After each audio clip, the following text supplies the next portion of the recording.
Hi guys, we've got the podcast you've all been waiting for, Crossing the Pond. We've got our top guest, Mike, from No Soundbites Allowed. So in this podcast we're going to be talking about everything UK based and everything US based and globally as well. So yeah, so to start off with, I'm sure you've all heard about what happened in Russia with the Wagner Group. Oh yeah, Um, that so nobody understands. That yeah, nobody understands. and also, I was hoping that Mike would give us a good explanation on what's going on there. Everyone you listen to seems to have conflicting ideas on what's happening, whether it's funded by NATO, whether it's nothing to do with if it's nothing to do with the Wagner Group and Putin's putting it out there as a psyop. Like, what is actually going on? Okay, one of the first things we have to take into account when we're trying to figure out what's happening in the Russia-Ukraine war is the West overwhelmingly, almost unilaterally, are looking at everything as a piece of propaganda. This is what happened when you're in a war. We are in a proxy war, so we're using the same tactics, which is propaganda. So everything we're hearing about this is almost completely wrong. As an example, the very first set of Leopard 2 tanks and some of the US Bradley fighting vehicles were all destroyed. 5% of the total that we had sent over initially were destroyed in one battle in about 20 minutes, which is important to understand.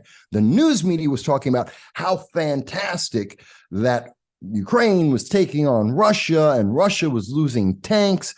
And this was an example of a great battle that was going to be coming on, the counteroffensive of Ukraine versus Russia. The reality, as we get to see from video, and a lot of it was on Twitter, but initially, the reality is they lost 5% of all of their armed vehicles in one battle in 20 minutes. They're not trained enough because they don't have enough time to be trained, as we mentioned. And they can't fix these fast enough, which we mentioned, because they don't have those capabilities. And they don't have anyone experienced enough with these armed vehicles to have the proper tactics. So this is why they're losing. This is part of the problem. But I say that all because, and again, this doesn't mean I'm in favor of Russia. It's what's the reality? We're getting fed propaganda. The reality is completely different, or at least there are elements of what's very different than what we're being told. That's huge. So when we look at what happened with the private mercenary group, the PMC Wagner Group, which is on 4 different continents as we speak, all they are is a mobile, not military force, basically a battalion, a couple of battalions of military units. They're not an army. It's very important to understand. They're not an army.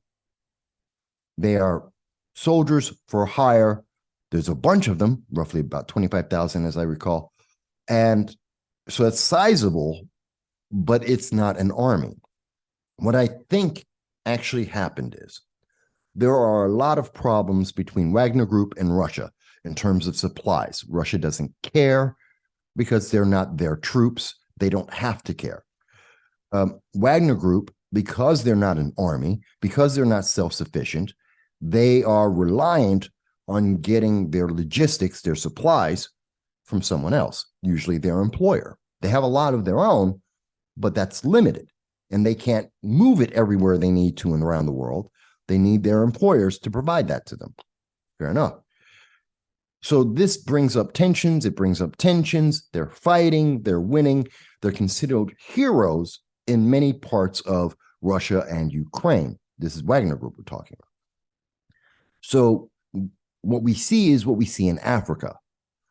A general does very well. He becomes beloved by the people. He's very successful in what he is doing. He has limited logistics. He doesn't want to give up the fight. He decides to take over an area. He becomes a warlord. Because he is loved by the people, because he has taken over a region, he now gets logistics. he has supplies, he has resources, he has personnel. He's stuck in place. You never get rid of them. You now have another warlord in Africa. We see that in Sudan, even as we're speaking right now, in a war that is going on there. So, yet another war that's going on in Sudan. Same thing applies in when we look at the Wagner Group. They've been cut off on supplies. They've been treated badly by their employer, which happens to be Russia. They're not a bunch of nice guys, but they are well loved in the region they are in. Why not take control? No one's paying attention around the world. Just like no one cares about the other 3 continents they're on, no one is paying attention to them. They're all hate Russia, support Ukraine. The details don't matter. Why not break off, take over a city, get logistics, get a home base, get somewhere that's our safe zone that we can get the logistics we need, get the support we need, and have peace. It's our spot. It's our permanent base. Why not?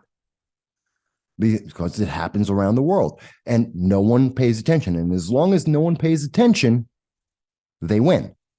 It all goes under the water. Well, Russia noticed, because you can't do that. They will notice. They have units in the GRU just to notice that kind of thing. They've been doing that since the old Soviet days. So they obviously said, you can't do this. We're going to have a counteroffensive. Now, this wasn't the entire Wagner Group that decided to do this. This was a faction. But that's all it takes. Because once they take it over, they're embedded forever. The head of Wagner Group, who has to look strong and has to maintain cohesion, otherwise he loses everyone, supports his men, which is not unusual. Support your men publicly, punish them privately. This is how you maintain unit cohesion, and everyone understands, because you're the face, and my men are always right. They did the right thing. Go back after everyone turns their backs, and then go buck wild punishing people, because you don't ever want to be in that situation again. Some of those men who are a part of that break-off decided to try and rush towards Russia, to Moscow, as a scare tactic. We can strike you. We can strike the heart of Russia. Leave us alone. Let us take over this area. Russia responds by, are you kidding me?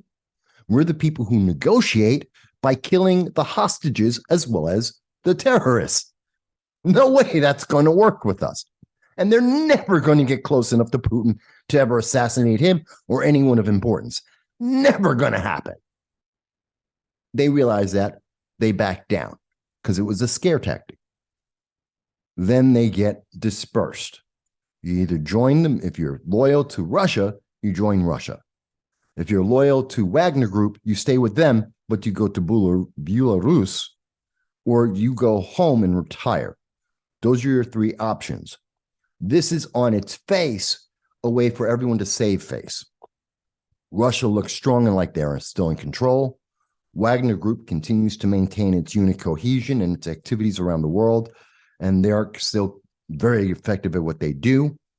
And the radicals get to go home, get to save their lives, theoretically. Trust me, if you're picking go home, retire because you were part of the radicals, you're dead. They're going to be in a conflict and die long before they ever get home. So it's a way to clean house, make everyone look good, and the world is confused. We heard, now that's the summary of it, and a little bit of his conjecture from me, but most of it is based on the facts that we saw. All of that has nothing to do with what you heard from the West. What we heard in all the news media was civil war in Russia. Putin has lost his power. He is weak. The war is over because everything is falling apart and Russia's going to fracture. None of that's true. By the time they printed those stories, the event was over. Did you notice that? As soon as they came out, Russia's in the civil war. It's all falling apart. Everyone's going for their own. The war, the event's over. What? So much for that civil war and that coup. Because it was never true. It had nothing to do with truth. It was about propaganda.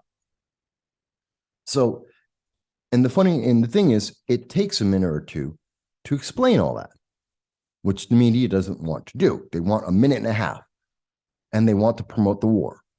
Minute and a half, got to promote the war. It's a civil war. Putin's lost it. But let's remember, we were talking about this in February. We've seen this before. We saw this a year ago. But Ukraine is a 1-month war. Putin has brain cancer and he's about to die. And nobody in the Kremlin trusts Putin. So everyone's looking to start their own thing. Do you remember all of these stories? We've heard all of them. They were internationally promoted by credible news agencies around the world. None of it's true. We're in the middle of, this is a war. We are being fed propaganda. Does that help put it into perspective? Yeah, so with the West, they just keep putting out different stories to make Putin look weak in many different situations, but obviously with it being false, none of them ever have legs, so they die out. But the weird thing is everyone forgets about them. Of course. Everyone forgot Putin's got brain cancer. He's supposed to be dead in 6 months. That was 2 years ago, 18 months ago, something like that. He's still around. Obviously not true. He's been poisoned. He's still alive. No, there's a civil war going on. No, there's no evidence of that. This is meant to generate a certain feeling, a certain confidence. We saw this in every war that's happened. It's not new. Wartime propaganda is a steady, traditional kind of event. We see it in every conflict, whether it be Iraq War, whether it be World War II, even Vietnam. We've always seen this. It's just that today, because we have social media, instantaneous connections, and we have alternative news media sources, we now get to see it more clearly than ever before that, there's a really huge healthy dose of propaganda here. We're not being told the true story. It's something else. So how long do you think, because the way it's set up, from the way I see it, is the West, the US, the UK even as well, are pumping money into Ukraine to fight the battle against Russia, to sort of deplete them of their weapons, their arsenal, their ammunition. That's one of the ideas. And just add to that as well, Cam. BlackRock, I think BlackRock and another investment house have won the contract to rebuild Ukraine. Vanguard. Is it Vanguard? I think so. Yeah, and that's not going to work. Well, we're already spending, the United States alone is spending about they're paying for about 73% of the entire GDP, 2019 GDP of the Ukraine. That's about $120 billion a year. That's huge. That's what the United States is paying it alone. Second place would be the United Kingdom. And I believe you guys are putting in about $30 to $50 billion a year. And these are numbers that are never going to end, at least while the war is going on. Let's also remember, this is a 20-year war, and we are in year 12. We are in the middle of a war that started in 2013 with the disillusion and the appeasement of the Crimea being given over to the Russians, which has given them every excuse to continue this conflict. They've been fighting since 2013. And Obama was very critical in that appeasement in giving over the Crimea to settle down Russia. And Russia's been looking for the opportunity to go back in, build up its forces, build up the sentiment of the people, build their infrastructure so that they could lead. And when given the weakness of the United States under the right president, they step in. So this is a 20-year war, kind of like Iraq, kind of like Vietnam, kind of like Afghanistan, both for the Russians and for the Americans. Afghanistan, they're in the middle of a 20-year war, a generational war, and we are in the middle of it. This is going to keep going for another 9-10 years. I've And what happens? What happens in 9, 10 years? Well, obviously there's one extreme, but best case scenario, the West say enough's enough and pull out of funding the war. Well, best case for who? Well, best case for the world, right? Because if it just carries on the way it's going, it's going to The be. world doesn't care. Mm, The world doesn't care. Ukraine's not important to anything. Well, that's not true. The Ukraine is important to fertilizer. The Ukraine is important to wheat, uranium. It's strategic in its placement, allowing access to the Black Sea, the Mediterranean. So it gives a strategic position to be able to attack Poland and Germany. Okay. So what's the best thing in the world? The fighting stops. No one cares who wins. They want the fighting to stop. After you get past that point, because if we have the fighting stop, then the 30% food crisis that we are in at this moment that no one talks about, we were talking about in February, still going on. It's just that people have gotten used to the fact that there's 30% less food in the world in first world nations. In second and third world nations, people are starving to death and they're still rioting and panicking because there's not enough food. But in the first world, we're just used to it. And we've adjusted to it for the most part. And we're used to the fact that about 10 to 15% of the shelves are empty because there's no food. It's part of the reason why food inflation in the UK is 11%. In the United States, it's about 12%. We've gotten used to it. So we want that to end. Farmers are able to farm. Fertilizer gets moved around the world. There'll be more food. Prices will go down and help the inflation. So we want that to end. Preferably, now comes the politics. What we want it to be, the West wants it to be, Ukraine that is independent. Russia wants them to be part of the Russian Federation, obviously, to build up its sources and to allow it to then pivot to go into Estonia, Latvia, Latvia, to get the northern region and have access to the North Sea through that means, giving them two different ports that they can easily access. It gives them leverage against Poland and Germany, not just because of the pipelines for gas, but it gives them leverage in terms of fear. And that's important politically. And that will help their economy even more on the longer term. And it shows the strength of the Russians and kind of rebuilding the old Soviet Union. So that's what the Russians want. The West wants a independent. They don't want them part of NATO because that brings us into continuing conflict. This is not going to end. If Russia doesn't own Ukraine, this fight doesn't end. It pauses. People will rebuild, redo their logistics, and go back in again. It's not going to end. Okay, so I heard about a deal that was potentially on the table where Ukraine gave Russia the regions they've already taken, like the Donbass region, they've already taken Crimea, and the rest of Ukraine becomes part of NATO. And apparently that was a deal on the table to stop the war. But what you're saying is that it will stop the war temporarily, but once Russia's strengthened, they'll come back in and cause a war with NATO. I believe this is the deal being offered by China, which is in the best interest of Russia, their ally. And it's kind of the appeasement model.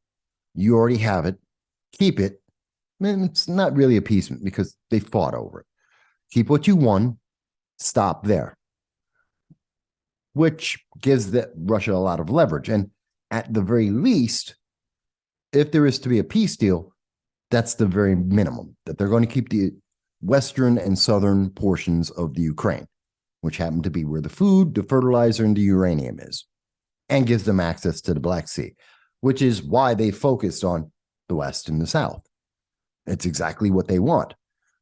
Everything else is bonus for them. Given time, they'll get the rest of it too. And that's probably what you will see at some point is exactly that deal, which gives Russia basically 80% of everything it wants. And it gives, but For them to be in NATO is an ongoing problem.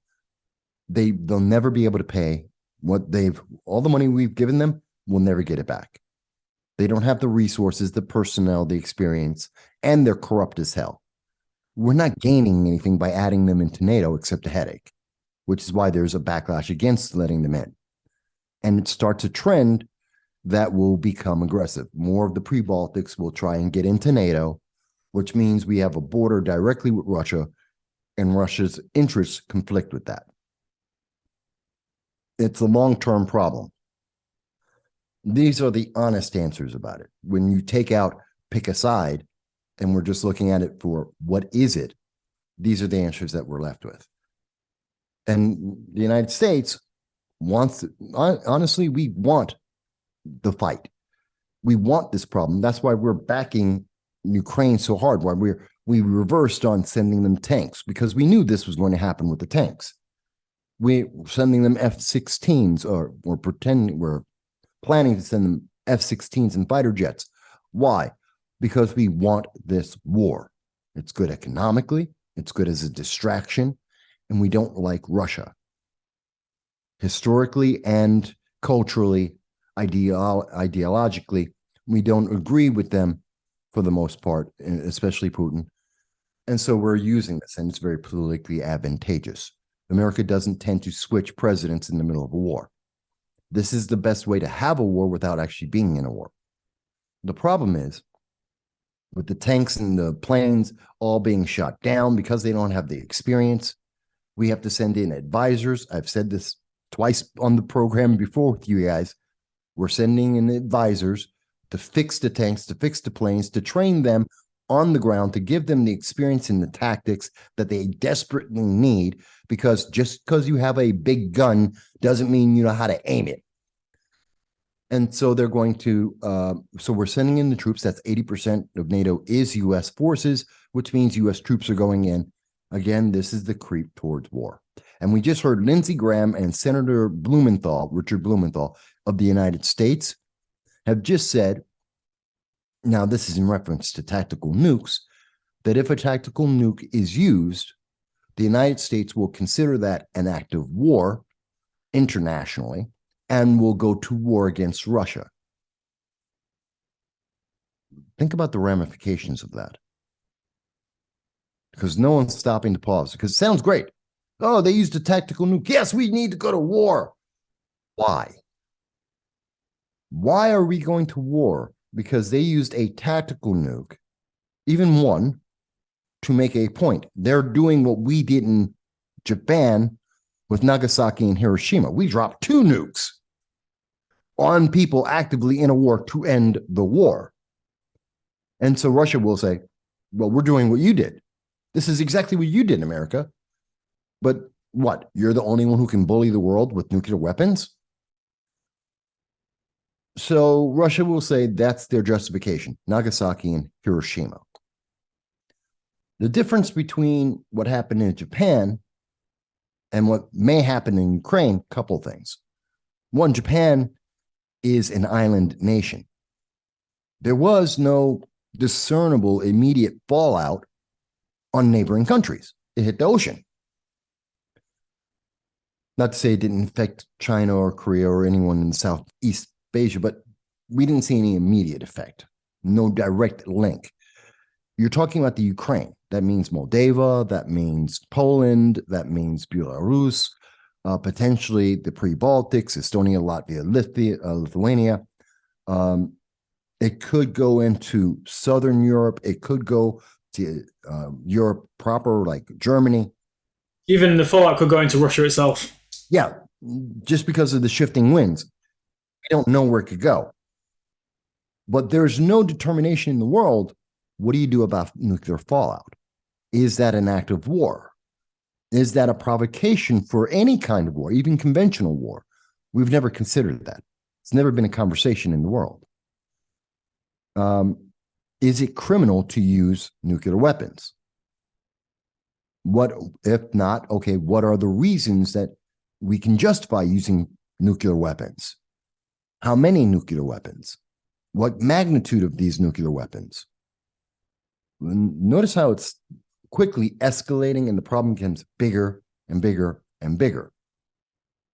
Who's going to join in this war? If Senator Lindsey Graham, who happens to be a Republican, a moderate Republican, establishment Republican, and Senator Richard Blumenthal, who's a moderate to left-leaning Democrat who's been supported by the socialist communists of the United States. He's given awards by them and spoken at their events. He believes in authoritarianism, in trying to have government control of censorship over the internet. He's not one of my favorites. I'm not a fan. These two men are presenting this idea. Okay, where does it go? What are the ramifications of this? The consequences are huge, which is why no one in the media wants to talk about this. This is dead on arrival because you cannot intelligently talk about this in 30 seconds. It's very scary. Kind of surprised you, huh? Didn't think about that. Yeah. Just going back, you said a lot then, but going back before you was talking about nukes, you mentioned during the time of war, the US doesn't tend to change president, but it's looking likely Biden's not going to be president as of next year, right? We can only pray. Yeah. So if Donald Trump gets into power, he said he would stop the Ukraine war within 24 hours. Yes. Do you think he could do that? No. It's bravado, though. But that's not new. I mean, it was Reagan who said, he'd stop the Iran hostage crisis back in 1980, without mentioning that he was doing backdoor deals with the Iranians at the time to get that done, and was cutting off the backdoor deals of the Carter presidency at the time to get the deal done. They were all trying to make a deal with Iran to get the hostages back home, 400 Americans. If you're too young, look it up. It's the Iran conflict, and this is 1980. And both the Carter administration, Democrats, and Ronald Reagan, before he became president, Republicans, were making deals with Iran to get our hostages back. And basically, Reagan made a better deal. Which is why the day he gets in, like 2 weeks after he got into elected office, suddenly the hostages came back home. Miraculously, it's all done. Yeah, because the deal was already made. And it made him look good.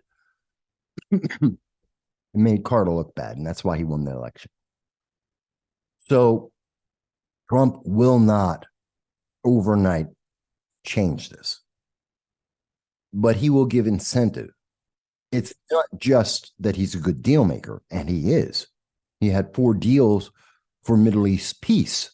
During his 3 years of presidency, he was able to get 4 Middle East deals, increasing the net peace in the Middle East, and was nominated for 2 Nobel Prizes because of it, something that doesn't get a whole lot of press. He's a great deal maker. Yeah, he's written a book about it. So. Well, yeah, exactly. But I mean, politically, he's transferred that from business to politics. Do I think he would quickly get it? Yes. Not just because of the ability to give the sides what they want, but he backs it with a big stick. He says, or they would say, he's a cowboy. He's crazy. They're not sure what he's going to do if they say no. They don't know what he's going to do if he feels threatened. So you have both the deal that he can make and the fear of a strong president at the same time. They only did this because they have a weak president who's going to back down and run away and doesn't want to be involved. Trump isn't that guy. You don't have that same leeway, that same freedom, so you have to react differently. Does he get a deal? Yes. How quickly? Let's call it a month. That's still pretty quick. That's still pretty quick, a month. Very quick. Mm. Will there still be fighting going on in the background? Absolutely. Will be happening for another 10 years. No matter who wins, no matter how they want to call it, there's still going to be fighting. There's going to be freedom fighters, insurgencies, counterinsurgencies. It's all going to be happening for, a decade. But no one's going to pay attention to that, just like no one pays attention to the women in Afghanistan right now. They're getting beaten down every day. They've been poisoned recently. They can't go to school. They can't read. We're all those wonderful progressive activists. We support women. We support women in Afghanistan. We need to make sure that the Taliban are going to respect women. Where are those people? Where's their headlines? Afghanistan is a forbidden word. We don't even talk about that because of how badly Biden botched it. We won't talk about the Americans, 5,000 there, 10,000 Ukraine, 15,000 now in the Sudan, 30,000 Americans abandoned by Biden. We don't talk about any of those countries anymore if we can possibly help it. So it's going to be the same scenario. We're not going to talk about Ukraine. It's going to go back into the mist of the public knowledge. They're going to forget it just like they forget everyone else that's not actively going on. And things will happen there. It will still be bad. It'll be a festering boil for the future. That's how I see that. Make sense? Yeah. Yeah, it's like with anything in the news cycle, it just, when it's in the public's face when it's in the face, they know what's going on, but when it's not, everyone just forgets about it. Yeah, it is so crazy how powerful it can just control the narrative of every mass population. And, that submarine, for example, just absolutely took over everything. It was all over Instagram, all over Twitter, all over BBC, all over Sky News. But it's now coming to light. What's that? This week it's not even in the news anymore. It's just gone, like disappeared. Of course, it's part of the 3-day news cycle. Unless it's really important news, it's a 3-day news cycle. And you insert things like the Titanic, and yeah, it's sad. 5 people died. It's sad. Is that the saddest thing that happened in the world?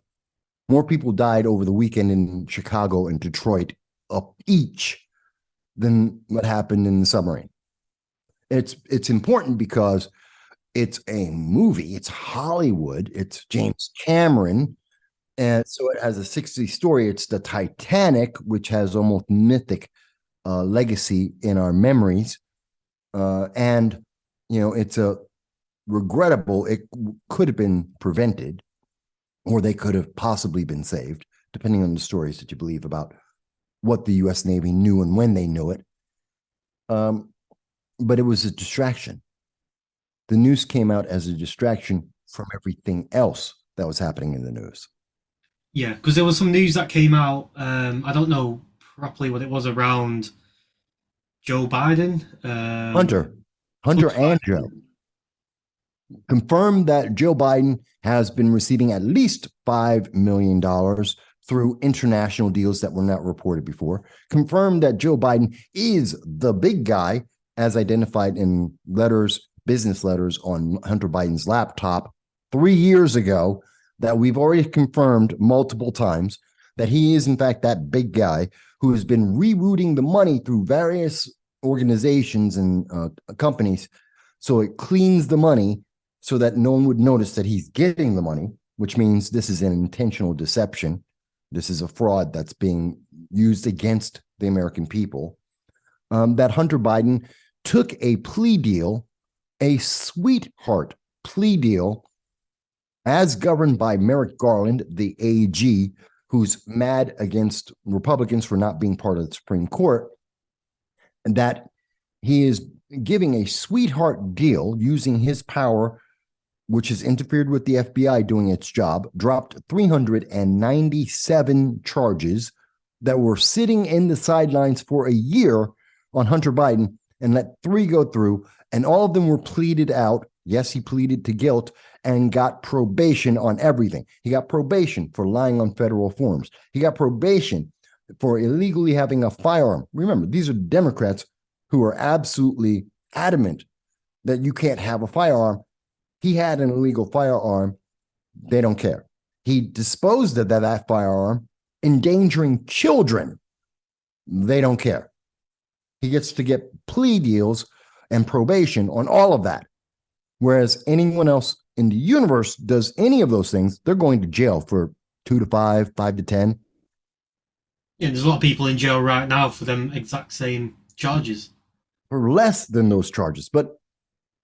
And because the backlash was immediate and obvious, and the bias and the corruption is so obvious, distraction. Oh, did you know the submarine blew up? James Cameron's involved. You've heard James Cameron. Movies, Titanic, talk about that. Just long enough to get past it. Yeah, it was it was a well put together distraction because it pulled on everyone's heartstrings. Yeah, they love to do that. They love to use heartstrings. Yeah, there's a conspiracy that's out at the moment. I don't know if you want to debunk it or see what value it's got in it. That Barack Obama is still running the US of A. Because we know it's so clear that Joe Biden cannot run a country. He doesn't even know what day of the week it is. That's so clear. But what do you reckon's actually going on behind the scenes there? Well, it's the reason why this isn't a new conspiracy. People have had this conspiracy from the moment that they listened to Joe Biden try and give a speech and talk in 2019. Okay. The man who's known for plagiarizing speeches and making up words as he goes. Do you really believe he has the strength? He wasn't a dumb man in his youth. No, I've seen a few videos of him. He was quite sharp, actually. Yeah, he was quite sharp. Still was very blatant in his bias, very blatant in his corruption, his willingness to do whatever it took to win the deal. Accused Supreme Court Justice Clarence Thomas of being a racist, of being a sexual predator. Famously, this is where now Supreme Court Justice Clarence Thomas said, this is a modern day lynching being led by who? Joe Biden, using race to beat up on a candidate in a way that never had been seen before, in sexism in a way that had never been seen before in Supreme Court politics.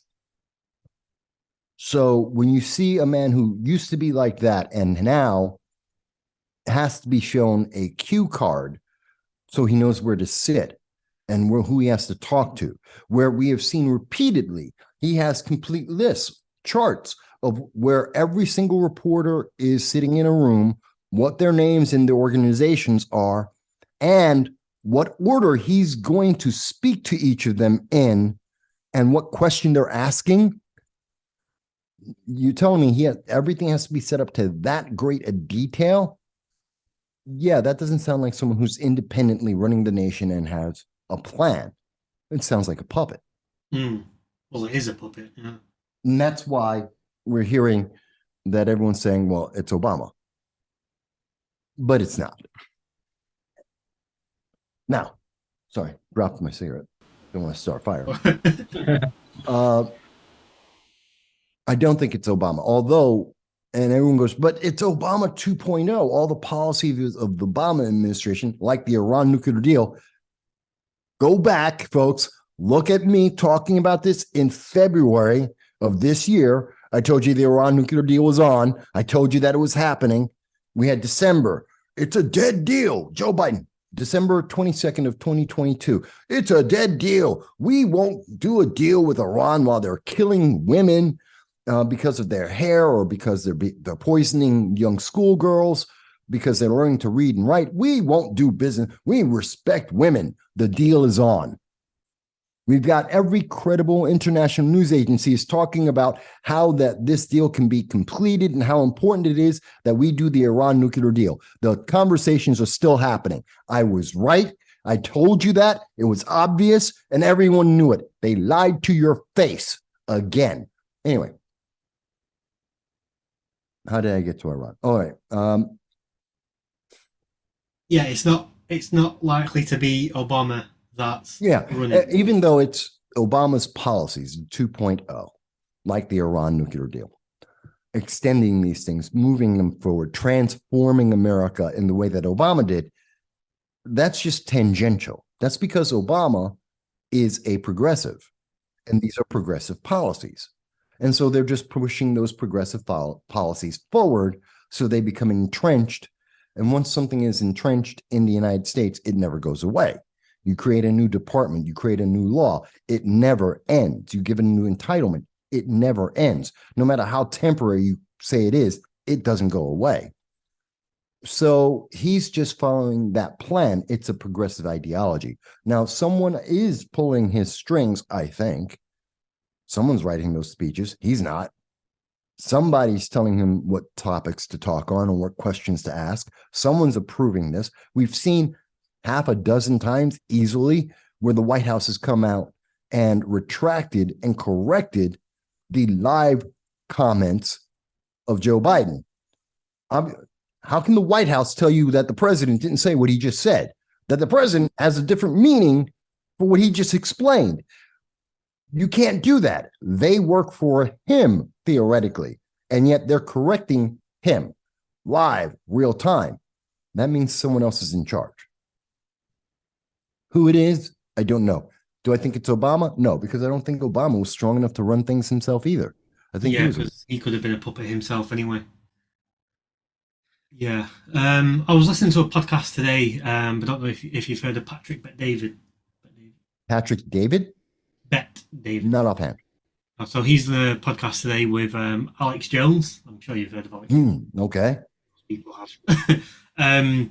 And what their theory was that came in light today was that they're going to allow now journalists to start roasting Joe Biden to basically prove that he's not fit to be a president of such a powerful country as he isn't.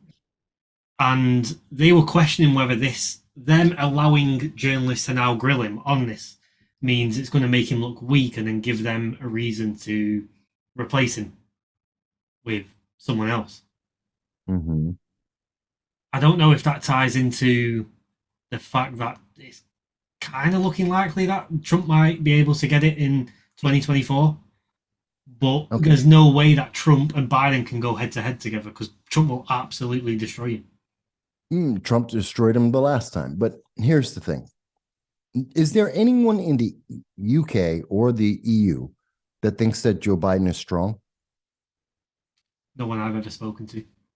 I mean, we don't need the leashes to be unloosed for the news media to go after Joe Biden. We don't need that. It's already become apparent. That's why 58% of Democrats don't want him to run in 2024. Democrats don't want him to run. Majority. He's always looked weak. There's no one in the world who looks at Joe Biden in the Biden-Harris administration and says, that's a strong leader. Nobody. Even his deepest adherents who are doing it purely because of politics, because straight down the line politics, do not refer to Joe Biden as strong. That's just a propaganda piece to put the word strong anywhere near Joe Biden. So this is just making it sound more like support for whoever's next. That they're trying to build up a credible platform for the next person to take over. Joe Biden's weak, but we have a replacement.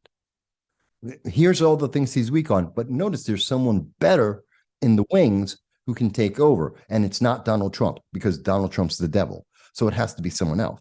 And we have someone else. Everyone else except Biden and Trump. Those two are out. It has to be someone else. We have someone for you. It's a setup. So do you think they're setting it up for a new Democrat to come in and replace Biden for the 2024 election? Yeah, it's kind of like what happened with Rishi Sunak and Liz Truss. Liz Truss was weak as hell and everybody knew it.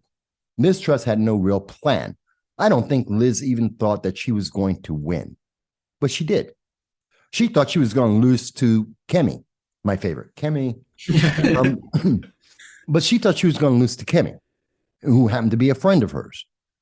But she suddenly got the nod instead of Kemi, partially because I think Kemi was too independent, too vocal, too outspoken for the moderates in your country. And so they put Liz forward. So it was between Liz and Rishi.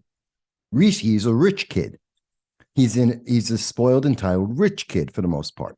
He's weak.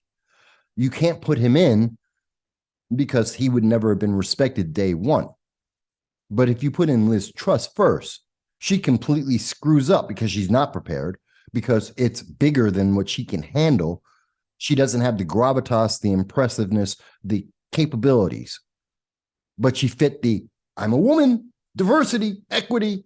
She fit the scenario. So you can put her incredibly under that alternative means of leadership, which has nothing to do with actual leadership. She can fail dramatically. You now are justified to remove her and put Rishi in, the man that you wanted in the first place, but who's too milquetoast to actually win on his own. Now, am I right about that? Maybe not. Is that a credible way of looking at it based on the information we have now in hindsight? And somewhat at the time, I was saying the same thing. Yeah, because it makes sense, because that's politically advantageous. It works with the media, it works with what we see.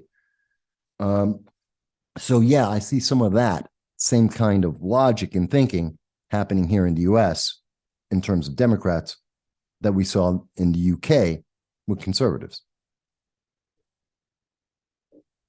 Or do you guys think I'm wrong on that? No, I think you've hit the nail on the head. Well, Yeah, maybe you guys have seen what's happened in UK politics and thought, oh, we could do a bit of that. We could have a bit of that over here. There's so much in-party fighting with the Conservatives at the moment. There always is. There's infighting against the Labor Party, just like there's infighting amongst Democrats. The progressives are not, if you ask a progressive, are they a Democrat? They'll say no, but they vote down the Democrat line. They're part of the Democratic Party. They're only 7% of Democratic Party, 2% of the nation, but they have a huge voice. Same thing with the Labor Party for you guys. So it's not new. It's how does the news media want to portray that? How do they want to convey that? Well, it depends on what's the advantage they get out of it. yeah. As you are probably aware, Boris Johnson stepped down not too long ago. Was it about 2 weeks ago, maybe? Boris was already out. Yeah. Oh, from Parliament. Yeah, but he was already out. Once he stepped down as prime minister, his star ended. He's like Chris Christie here in the United States. Chris Christie, if you don't know, was the governor of New Jersey, outspoken Republican, who ran for presidency and failed miserably, and now has re-announced that he's going to be running in 2024 and is failing miserably. He's got about 2.5% support across the nation. And a brand new newcomer, Vivek Ramaswamy, somebody that nobody knows, young kid, new in politics, has 2.1% support. And he's far more radical and far more energetic than Chris Christie ever was on a good day. Chris Christie is just he lost his star, he lost his luster, and he's now trying to regain his political positioning. Boris Johnson, the moment he stopped being prime minister, lost his luster. Nobody wants to really deal with him. He's tainted goods. And so he's out. Okay. Did anyone care? He's already been out. Yeah, there's a few rumors. I don't know how much we can believe them or not. Around that he's got dirt on Rishi Sunak. Whether or not he does that, I think he would have probably used that dirt by now, considering he left 2 weeks ago. No, it wouldn't. It would be wasted. Well, that's the other side of the coin, is that he might be joining arms with Nigel Farage. That's funny. That's funny. For Americans who are watching this right now, these are all names you probably know nothing about. this is deep UK politics. It's the equivalent of talking about essentially, it's like, what can I say? It's Biden stepping down because Kamala has deep dirt on Obama and on Biden. It's kind of that kind of equivalent. Boris Johnson couldn't use any, I'm sure. Rishi Sunak is not a saint by any means. He's not the wonderkin that he likes to put himself out as. No politicians. Everyone in politics has an ego. You wouldn't be in politics if you didn't have one. You absolutely need it to survive. You need a super thick skin. You need to think some level of megalomania allows you to succeed in politics. That's a fact. I don't care where you are in the world. It's always true. And because they have these egos, because they have this level of megalomania that is involved in them, in their desire to be absolutely Machiavellian in some cases, and the more Machiavellian, the more successful, that means that they've done things that at some point someone's going to object to. It's just a matter of how well known is it. Everyone has that weakness. Everyone in politics has that skeleton in the closet. Do I believe there's a skeleton in Rishi's? I think there's several. Absolutely. Would Boris Johnson use it in the middle of a scandal about the parties that were happening now while the rest of the country was being in lockdown, after we found out from WhatsApp that in the United Kingdom, like in the United States, the scientists and the doctors were saying, no, we don't need to lock down everything. We don't need to lock down schools. Kids don't need to have the injections because science. Well, if he used the powder then, it would have been wasted. They just would have found someone else. Liz Truss was going to get in anyway. They'd have just found another number two. Or it would have been used up and everyone would have said, yeah, but we hate you, Boris. Anyway, you're still not going to stay prime minister. It would have been used up and we still would have got Liz, who would have then led to Rishi anyway. So why use that powder? No, now is when he can use it. Why? Because people who used to be in high levels of power are some of the most dangerous people in the world. They know all the dirt. They know how things function. They know all the other leaders around the world. And nobody's paying attention to them politically anymore. Politically, they're not in the spotlight anymore. Everyone's paying attention to the other guy. So they get to have all the conversations, make all the deals and plans and put things in motion. They can have their summits and vacations, and they just happen to be on vacation in a place that someone else just happened to be on vacation, but no one's paying attention because you're not in charge of anything anymore, except they can talk to everyone who is in charge. This is the scary part of it. So Boris Johnson stepping down means he's out of the spotlight, which means Rishi's terrified. Because now Boris has no leash. He can do whatever he wants, talking to anyone in the world that he has their phone numbers on his speed dial, including Rishi. And he can still have dinner with Rishi. He can still go out and talk to all these people at any time that he wants to. And he has dangling over his head. And I know this. Gotta do this. Now, does that mean he gets to control everything? No. But it's enough to say, yeah, on this one deal, yeah, I want this. Yeah, he's got leverage. That's all it takes. Does anyone disagree? And I'd love to see this in the comments. Does anyone disagree with what I just described? When you put it so simply, politics is such a dirty game. Of course it is. The two best people, if you want to understand politics in the modern 21st century, there's only two people you need to read. Screw everything else. There's only two people you need to read. Sun Tzu, Machiavelli. Stop. Full stop. Everyone else is a flavor of an idea about this thing, that thing, whatever, about some aspect of politics, of this factional warfare, fighting within the various factions, the Pollyanna views of socialism and communism. But what actually happens day to day is a combination of art of war and the prince. That's what happens every day. So when you think of it that way, it becomes very simple. What is the most advantageous thing that you can do? We're using the access to the public and pulling their heartstrings and emotions to temporarily blind them while not actually saying anything to them so that they will obey while maintaining your balance, your relative level versus your opponents that are doing the same exact damn thing. And then multiply that on a national level. It's like we have a guy, a Jeff Jackson, who is the North Carolina 14th District Congressional Representative. So he's a member of Congress out of North Carolina.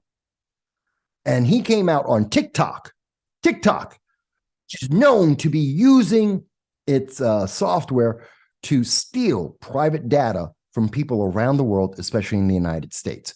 So badly that even Democrats put a ban for federal employees, which would include members of Congress, from using TikTok on government devices.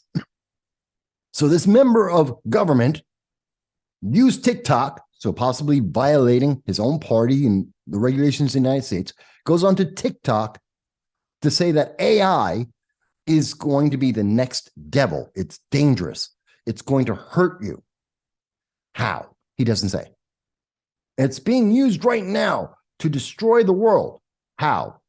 Well, because somebody somewhere might be using AI to create bioweapons. How? Who? When? Where? Doesn't answer any of that. So you should be afraid. AI is dangerous.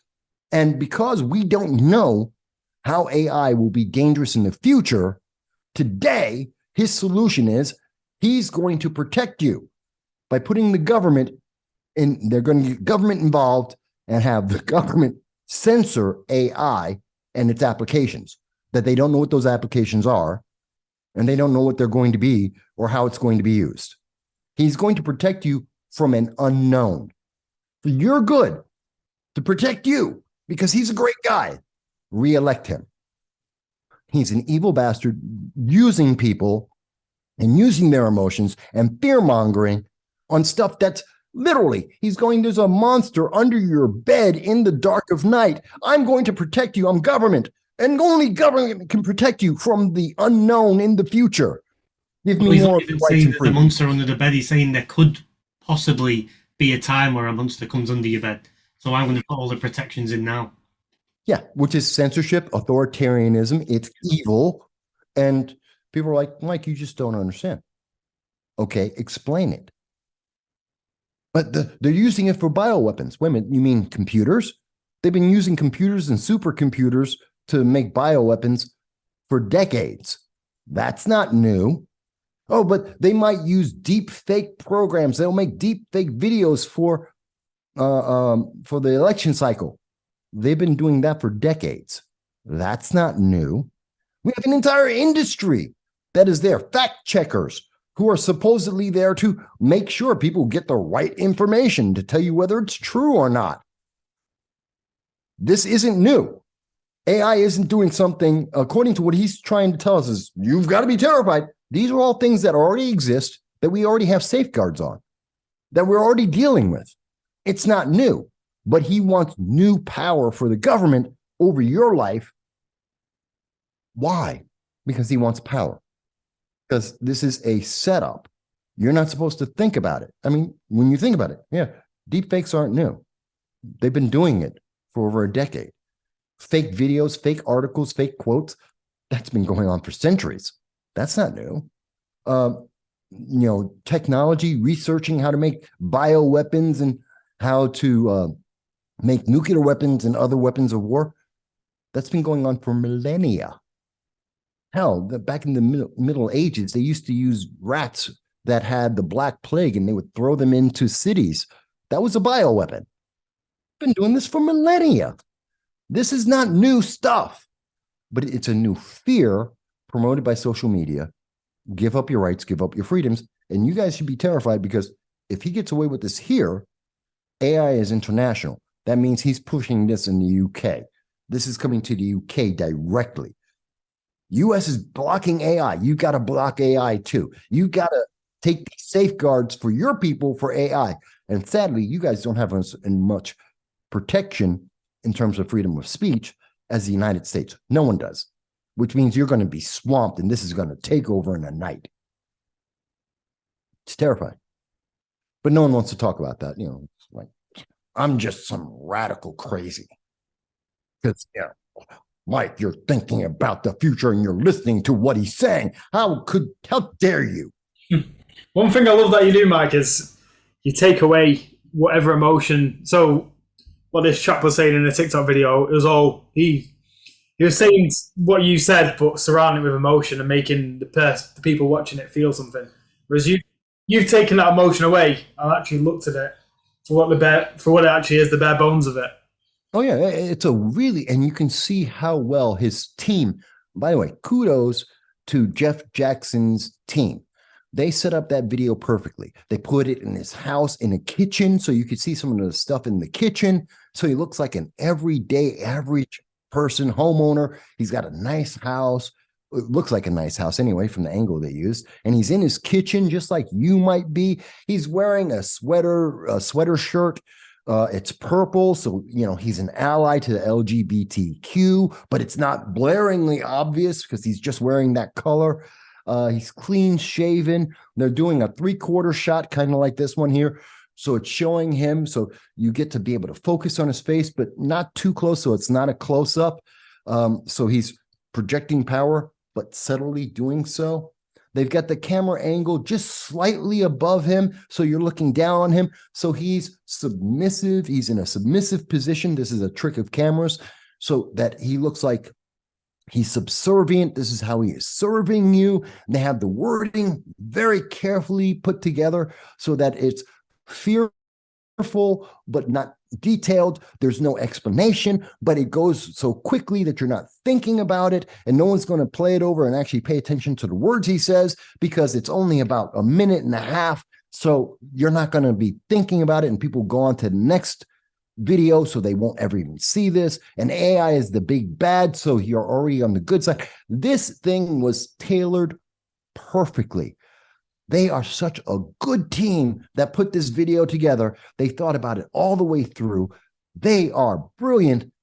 Jeff Jackson is a authoritarian dictator in sheep's clothing, and I hope the people of North Carolina kick him out. And this is what's coming to the UK. It's already in Canada. Yeah, I feel like we're with some things we're second in line from what happens in America, and other things it seems like we're second in line of what happens in Canada. Yeah, we export a lot of our stupid ideas, a lot of our progressive ideas to the rest of the world. It's our number one export right now. Well, people look at the US, definitely other countries, as the sort of role model for the rest of the world due to previous success that you've, as a country, have had, and think we need to follow in them same footsteps to achieve that sort of success, or at least be close to that level of success. Yeah, and that's why progressivism is so easy to get into other countries. Well, Americans are progressive, so it must be a great idea. No, that's actually part of the downfall of America. We're selling downfall, but we're selling it on the back of the success that capitalism brought in, that democracy brought in, representative democracy brought in. That success of 200 some odd years is being used up by the progressive movement, which is seeking to destroy all of that. I mean, just ask progressives. They're very honest. They want to destroy the Constitution. They want to put in human rights. Why do they want to use human rights? Because they get to tell you what a human right is. They get to delineate what rights you have and how far they go, like the UN saying that they want to allow minors to consent to having sex with grown adults, because that's a human right they have decided and they're going to implement around the world, as opposed to God-given rights, inherent rights, such as being able to complain about that, to object to that, to protest against that peaceably, peaceably, and I don't mean pseudo peaceably, not mostly peaceful, burning down a building on live TV and saying it's peaceful. No, I mean actually peaceful protest. You don't get that if you only have human rights. It's very, again, we have to stop and critically think, what are they saying and what is the consequence? Yeah. Getting rid of the Constitution is bad at any point of time, but getting rid of it at this point in time, when everyone's thinking is a bit skewed, to put it politely, is probably the worst time ever possible to do something of that magnitude, because you're going to put absolute crap into it. Yeah, and isn't that the idea? If you want the system to break, don't you want it to be filled with everything that'll make it break? They want to break the system. I mean, this is Ilhan Omar, Alexandria Ocasio-Cortez, Anna Presley, Cori Bush, Jamal Bowman, Hakeem Jeffries. I'm just running down a list. Adam Schiff. We're just running down a list of people who have literally said they need to rewrite the Constitution. They need to rewrite the amendments, that they need to adopt the UN's human rights, the list, articles on human rights. They've already said this publicly. This is not new stuff. You have people, not the Conservatives, the Labour Party in the UK constantly say this. They constantly say this. What was that woman, the short black woman who was in the Labour Party? She got bounced. Yeah, Abbott. She said it. I mean, this isn't new. We're just not supposed to remember it. And we're not supposed to talk about it. We're just supposed to accept it, nod your head, accept that it's happened, and move on. Be silent and obey.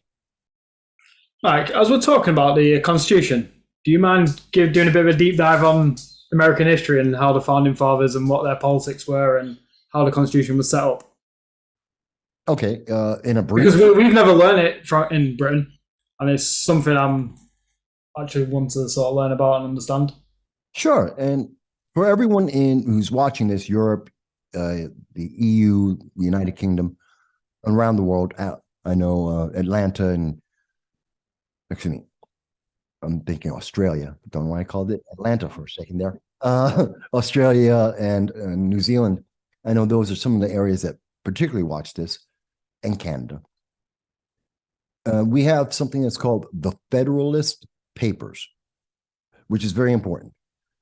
And if you read this, you will learn exactly what the people who wrote the Constitution actually thought about every single aspect. See, back in those days, since they didn't have instantaneous news, what they would do is they actually had to have the debates, and they had to take all of the questions, and that would be spread around to everyone, and then they would gather the response back. So they literally were having basically in the New York Times of their day, they were having conversations where they would have, here's all the problems we see in the Constitution as it was written. And there's several versions. And said, okay, here's all the problems. Like, let's take the Second Amendment as an example. That's a big one. And said, okay, but we have a bunch of people running around with guns. That's a problem. And then they had to answer that question. Well, this is why it's good, because we need to be able to, just like the war we just had against the United Kingdom, when a government becomes callous, no longer listens to the people, is not accountable to the people, isn't at least being even Machiavellian to the people, then the people need the ability to revolt. Therefore, they need to be able to be armed.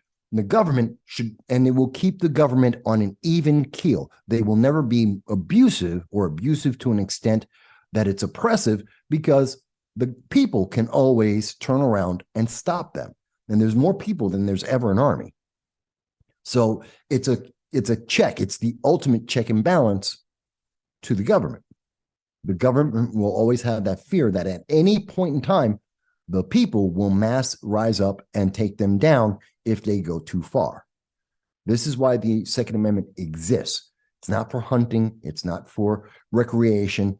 It's for self-protection and it is ultimately self-protection from the government. That's what its intent is. And they explain that in detail in their world at that time that they wrote it. That's why it's important to read the Federalist Papers. It's at that moment with those questions that we often have now explained then. And so that's the whole idea of the Constitution is it's working off the Magna Carta. And it's basically the natural evolution from the Magna Carta created in the 1300s in England, where the king was sat down and said, no, you can still be the monarch, but you are not very, and I go back to this, you're not being Machiavellian. You're being completely abusive. Now, in Machiavelli's day, the answer was, okay, and then we just overthrow you. We just kick you out. But that creates chaos that destroys the land. There's going to be internal power vacuum wars going on for decades, if not centuries. It's not productive. It's counterproductive.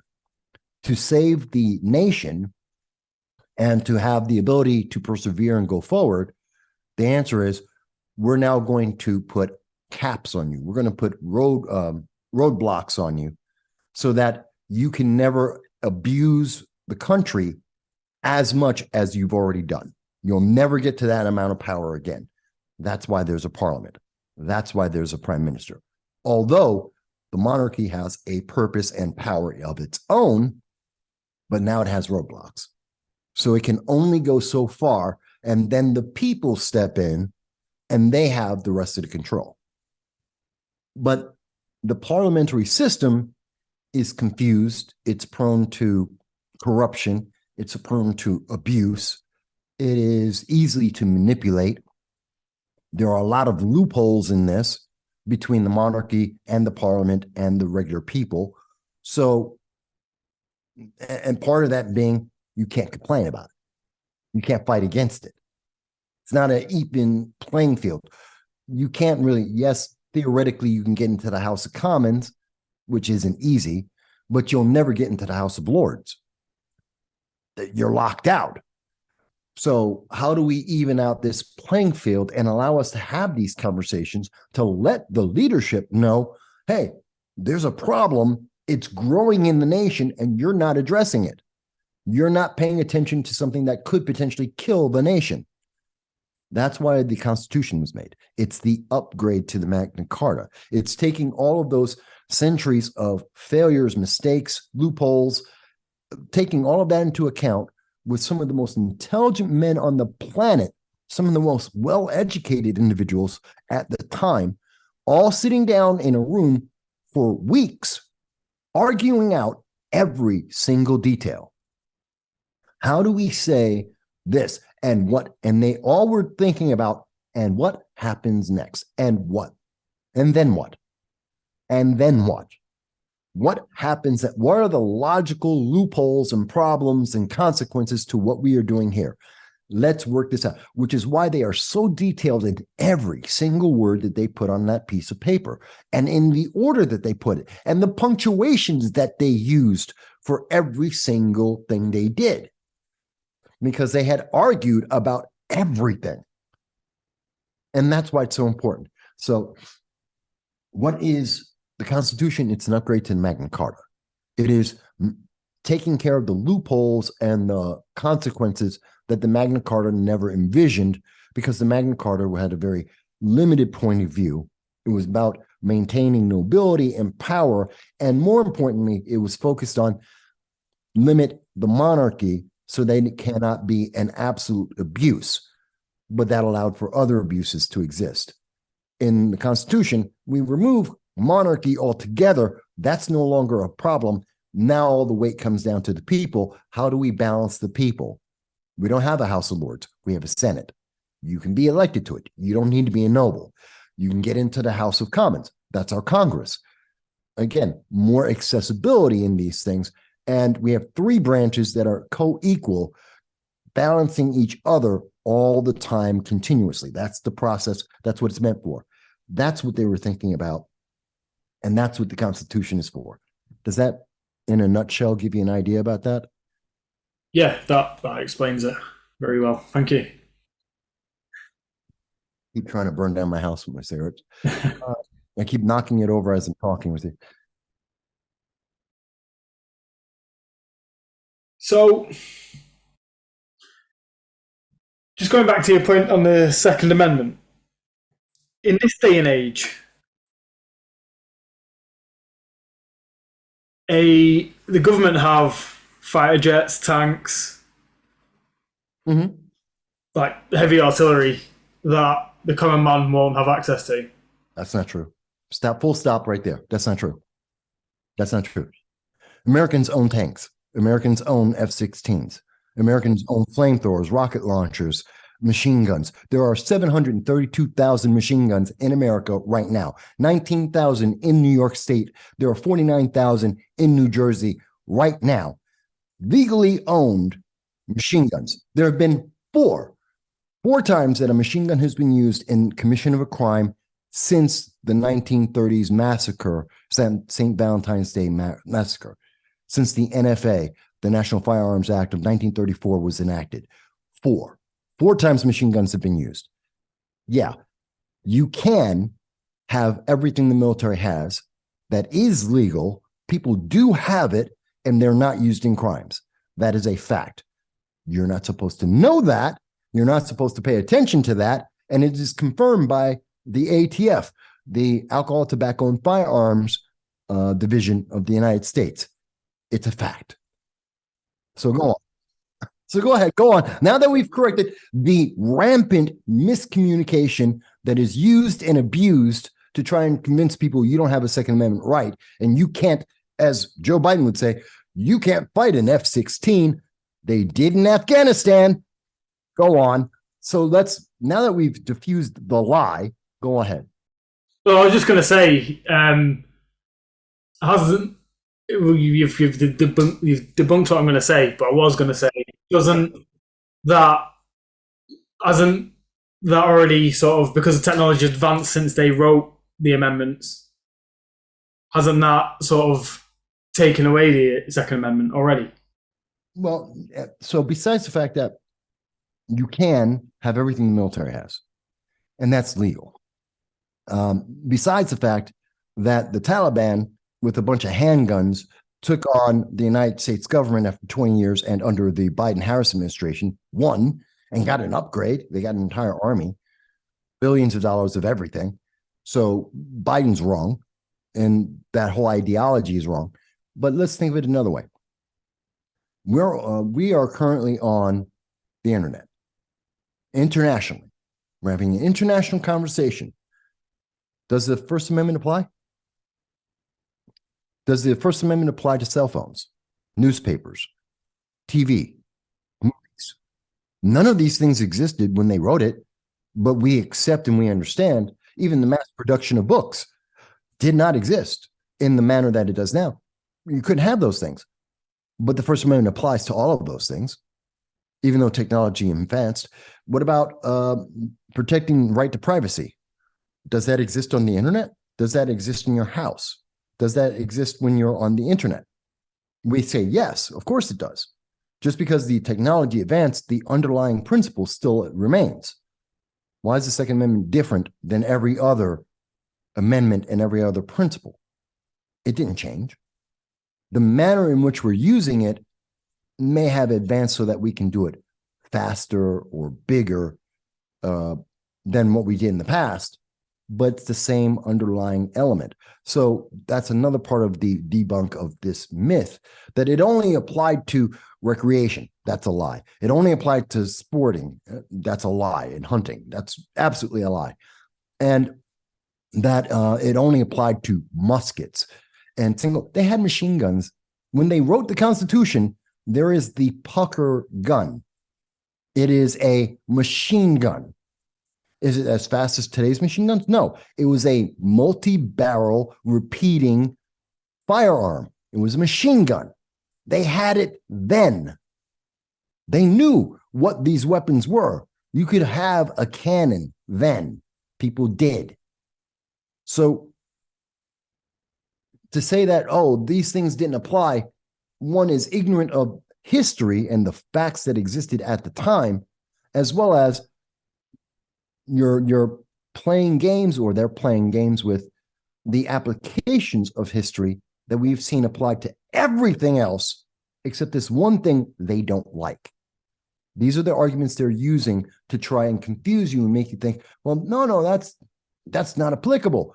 It's applicable everywhere else. It's applicable in every other context. So, and it's already been addressed in, again, going to the Federalist Papers, looking at the Constitution and its review. We've gone over this for hundreds of years. The argument isn't new against the Second Amendment or many parts of the Constitution. They're not new arguments. They're just being told to a new audience who don't know about the arguments before. So they think it's new and they've been misinformed, kind of like when I said about the National Firearms Act, about having tanks, having F-16s. Most people don't know that, but it's a fact. And we have it categorized, and that's just the people we know of. So technically, could US citizens form their own army with military tanks and airplanes and military weapons? No, they can't form an army, but they can have a militia. Now, I know everyone says, but aren't they the same thing? Even in the United States, people don't know what a militia is. They don't know the difference between a militia and an army. And there's many things. One of the things being that a militia isn't a standing, or armies are standing. They are ready. They're constantly there. In the UK, the United States, you have your Royal Marines. They are a standing army. Any conflict goes on, like over in the, was it the Balkans?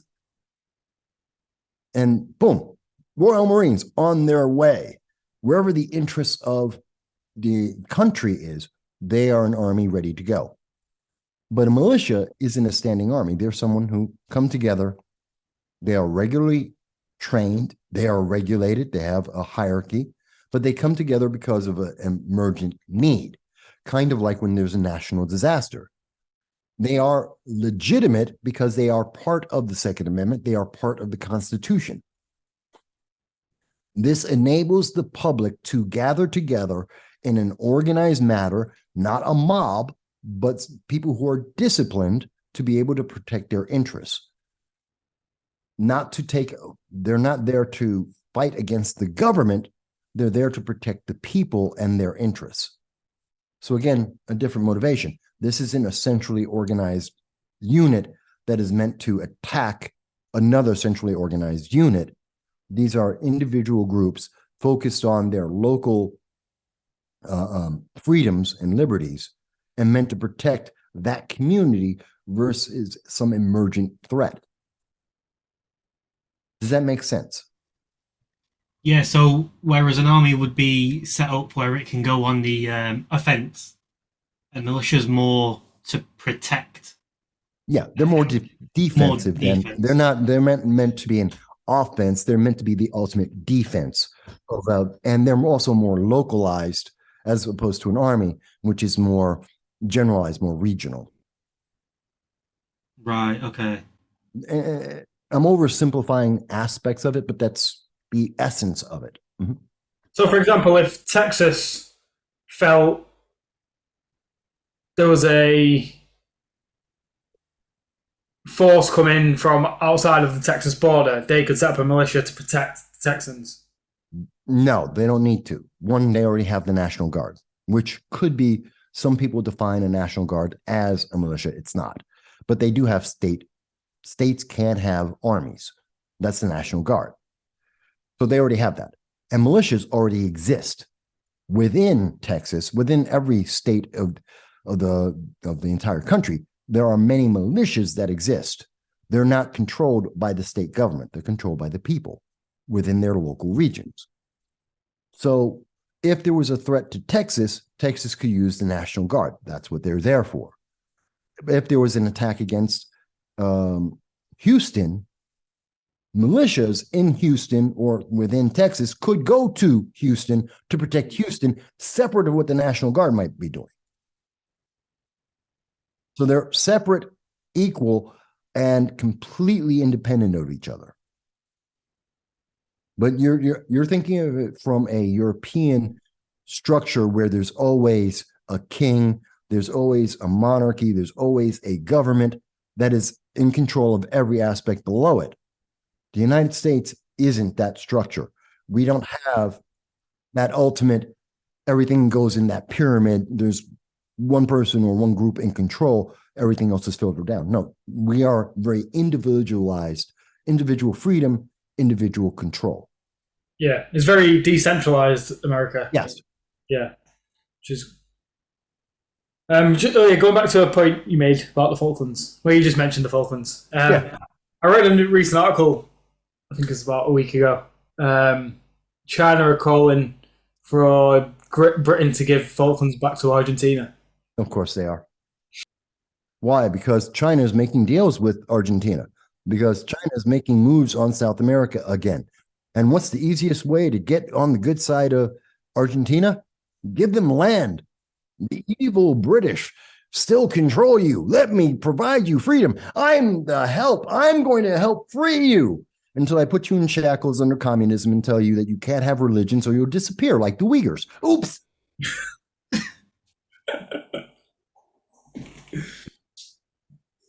Kind of left out that part. What happened in Hong Kong? Hong Kong? We don't talk about Hong Kong. Okay, there's my point. There you go. Ask Taiwan how free they are. Go on. Yeah, go on. So, yeah, I'm not surprised by that. Yeah, it makes you think if they do sort of try and cause that conflict again, then it's even more the West are even more distracted with Argentina, with Russia, Ukraine, and then it opens China's doorway up to get Taiwan, right? Halfway. Partially. I mean, they've already made the declaration. We've talked about this several times. The Southeast Asia is militarizing. They're militarizing based on every country's declared statements about all their various projects have a time frame of around 2027, 2028. And I've already said on this program, many programs, I'm predicting the war starts probably about 2027, late 2027, early 2028 is when we will see China invade Taiwan. That's what all the evidence, all of the nations and their actions all circle around that time frame. So more distractions are nice, but not necessary. There's already multiple conflicts around the world. We have the Iran nuclear deal, which means more global terrorism. I need to emphasize this. The Iran nuclear deal means more terrorism in the world. It means Israel's under attack. It means Europe is under attack. It increases that. When Iran has more money, the Islamic Revolutionary Guard Corps has more funds. They create more terrorism, and France has more car attacks. They have more bombings. We see more of Europe in flames. That is a direct correlation. Can't say it's a consequence. It's a correlation. And we see it consistently for decades. So I don't think I'm wrong. And in fact, then Secretary of State in 2016, January of 2016, on CNBC News, then Secretary of State John Kerry said that the Iran nuclear deal was funding global terror. He said so himself. People don't have to believe me. Look it up. I just gave you the source. So we already have enough problems happening. There's enough distractions. There's enough regions that are going into flames. And that's not even counting Africa, which is 36 countries that are absolutely out of their mind. And we have South Africa, which is lining up with China as we speak. South America is a complete mess all its own. And the British Empire is over. I need to break this to you guys. You may not be aware. The British Empire ended. You lost the Bahamas. You're going to lose the Falklands because diversity, equity, and inclusion. Because American politics is invaded into, you gave us the Beatles, we gave you progressivism. I don't know if anyone would call that a trade, but that's what it is. And so that's why you lost the Bahamas and why they went independent. And they're like, oh my God, white slavery and all that. It's ridiculous. It doesn't apply, but that's the excuse. Same thing's going to happen with the Falklands. Does that help Argentina? No. Does that make South America more free? No. But it does give them more of a reason to say thank you, China, instead of saying thank you, United Kingdom, thank you, Europe, thank you, NATO, thank you, United States, or the United Nations. It puts them into the pocket. They owe China. Which means, what does China take out of that? Trade deal, resources. They take resources. This is exactly what they did in Africa. Get the resources. Why? Oh, well, now if you want those resources, you don't go to Argentina anymore. You go to China. Playing the long game. China plays. They believe in a one China rule. They believe that for some 3,000 years. They don't care about how long it takes. They will win eventually. They just need to play the logistics and get piece by piece in place. And eventually they will win. That's their mentality at the end of the day on everything they do. And because they don't have any in-party politics or politics within the country, to just... Well, sure they do. It's just that they kill the people. If you lose in China, you die. Let me correct that. You don't die. You disappear. Yeah. You get to meet up with all of the former heads of Hong Kong, so 47 leaders of the Hong Kong government are waiting for you right next to the Uyghurs in wherever those people disappear to. You're going to be joining them if you lose in Chinese politics. And they have control of the state-run news media. There is no freedom of speech. So no one gets to say, where is that place? What happened to them? And will they ever come back? These are questions that will never be asked, so no one ever has to answer them. Yeah, that's true. Yeah, China have it kind of locked off in a way where none of their citizens can even question. Yeah. I don't know if I've said to you before, Mark, I used to live in China. Well, I did a year. I lived in China for a year. Am I wrong then? No, you're completely right. I used to speak to a couple of my Chinese friends, and I wouldn't go too heavy with the politics with them, but I'll just mention it here and there. But they're just way too scared to say anything. I'm not surprised. It's funny. This is funny. A lot of people, here's something. Here, I'm a Black Hispanic. I've lived in Moscow in Russia during the Soviet Union's reign.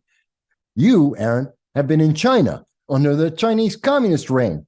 We're both men of color, and everyone would assume we've never been outside our own country. How could you possibly know anything about that? And I imagine you have at least a rudimentary understanding of Chinese. Am I right? Yeah, to order food and to get by. Yeah. Yeah. We don't have to be scholars, but here it is. And they would assume many people around the world assume because we're men of color of our relative nations that we are maybe know our own language, and that's about it. At my peak, I was speaking 5 different languages. You speak at least 2 that I'm aware of now. Why I bring that up is the perception media is selling us has nothing to do with the reality individuals live through.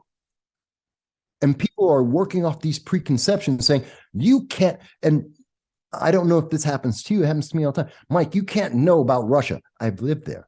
I study the history. I pay attention to international news. And I actually research all of this. I spend 6 hours a day doing that. So yeah, I have better knowledge. And people go, but you can't know that. No, you mean you don't know that for a fact. You haven't done the homework. And therefore, you don't want to be embarrassed. You don't want to accept what I have to say. Same thing I would imagine you've run into with people talking about China, where you go, okay, you have a wealth of knowledge. You have an expertise they cannot tap into. And rather than accept it, very often I imagine, and again, I don't want to speak for you, but I'm guessing if it's similar to my experience, they're going to tell you, you can't have that experience because they don't have it because it's not common to them. And therefore, they have to be right. You must be wrong because it supports their worldview. As long as we think like that, individually as nations, you don't have freedom. what you have is a slavery of the mind. That's what I've experienced out of it. Now, Aaron.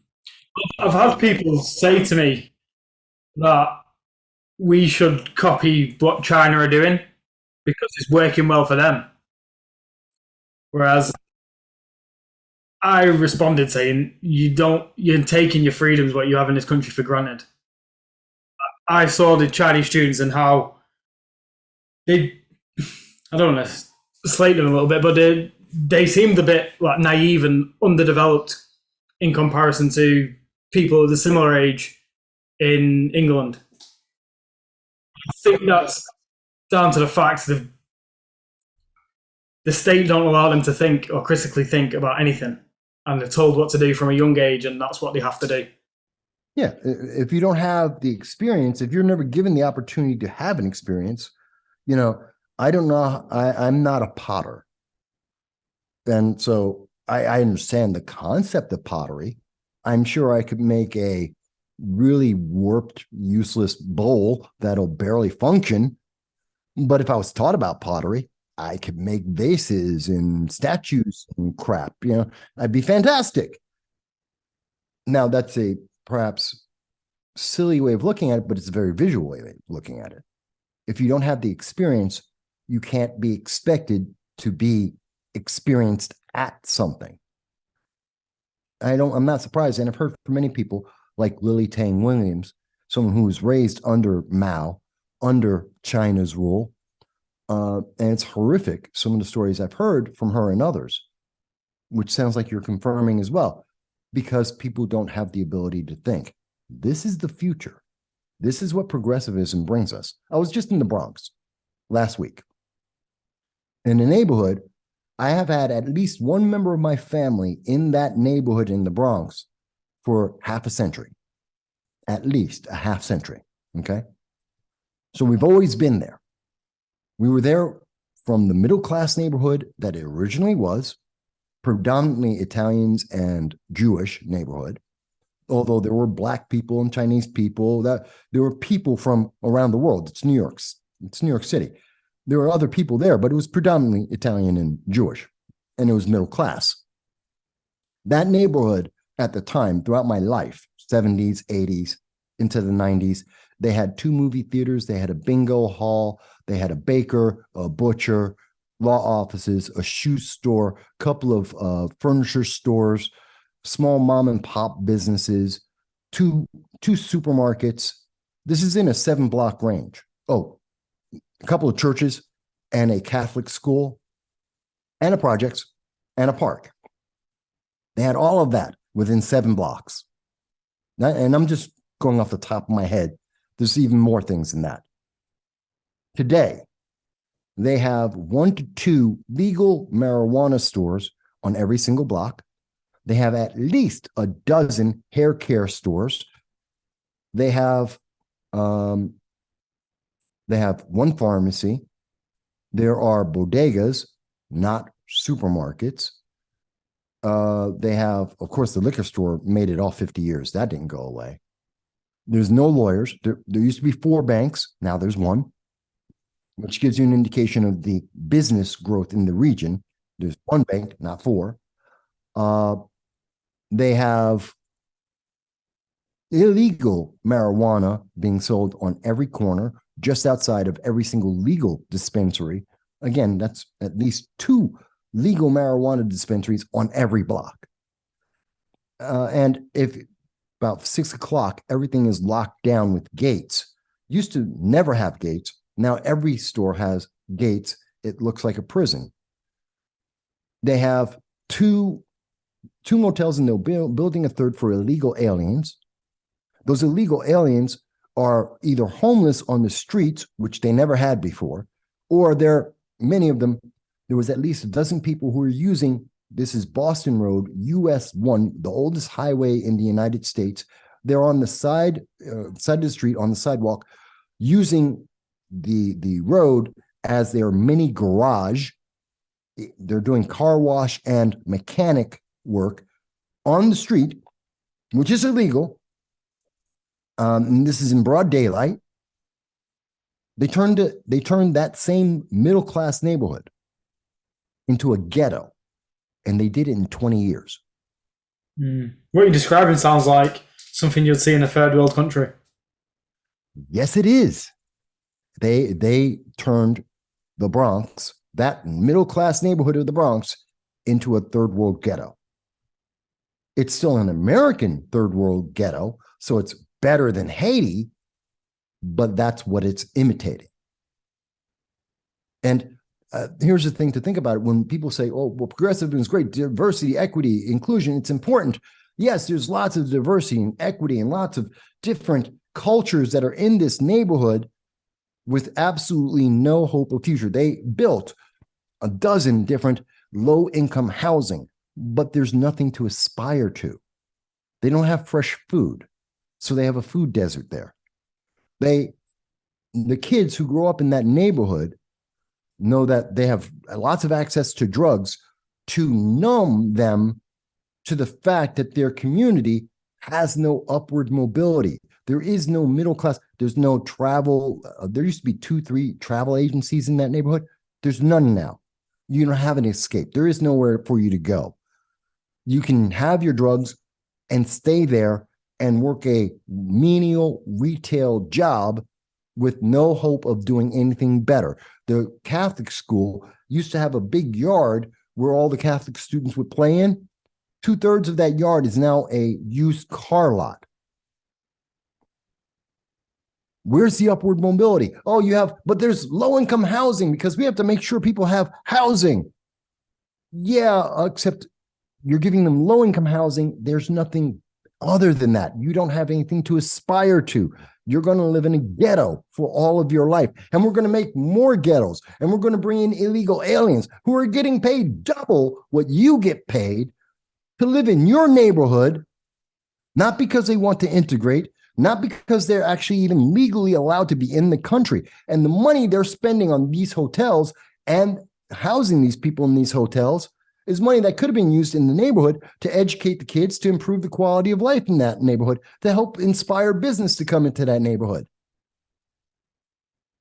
No, but that's not where we want to spend money, because that's not diversity, equity, or inclusion. That's, you're not allowing illegal aliens into our sanctuary city. You are a bad guy. We'd rather bring down the quality of life, which for the illegal aliens is still a move up, but for everyone else is a move down. We'd rather do that than actually improve people's quality of life. And they have a representative, an individual, Pamela Hamilton Johnson, who is running for elected office. And the most important thing that she has to say for her election isn't that she's going to improve the quality of life, remove the drugs, give people something to look forward to in the future. Her answer is, I'm a black woman, vote for me. Literally, it's on her posters, elect black women. She would be the first woman elected into that seat in the Bronx, the 12th district of the Bronx. And you have to vote for her because she's black and a woman, and she would be the first. How the hell is that going to help anyone in terms of the economy, in terms of crime, which is skyrocketed, exponentially skyrocketed? What about the low-income housing? This drives me nuts. All of the things that people are dealing with on a daily basis, thrown out the window. She's the first. She's black and a woman, so you have to vote for her. Otherwise, you are a racist, sexist. How dare you not vote for her? You must vote for that Democrat woman, black woman, because you're racist and sexist if you don't, even though she has absolutely no plan to improve the quality of your life. In fact, her plan is to make your life worse by bringing in more low-income housing, by bringing in more illegal aliens, and spending more money on these criminals, taking it outside of your schools, out of developing the area. Yeah, she's going to make it worse. But you got to vote for her because she's a black woman. Imagine, now think about this. By the way, this isn't happening in Queens. You can go to other parts of New York, not happening. It's not happening in Queens. I was in Bayside, Queens. I was in Astoria, Queens. They're not doing that there. They're doing it in the Bronx. Imagine if one of your local politicians, one of your MPs came to your community, I don't know, Leeds or wherever, and came in and said, we're going to getify this. We're going to build nothing but low-income housing. We're going to get rid of every middle-class business there. Your lawyers, your travel agents, your tax preparers, your pharmacies, your butchers, your furniture stores. We're getting rid of all of that. We're going to give you, you'll have a McDonald's, you'll have a Wendy's. We're going to give you a bunch of motels, used cars. We're going to give you drugs, but you don't get anything else. Would anyone say, hey, yes, do that, please?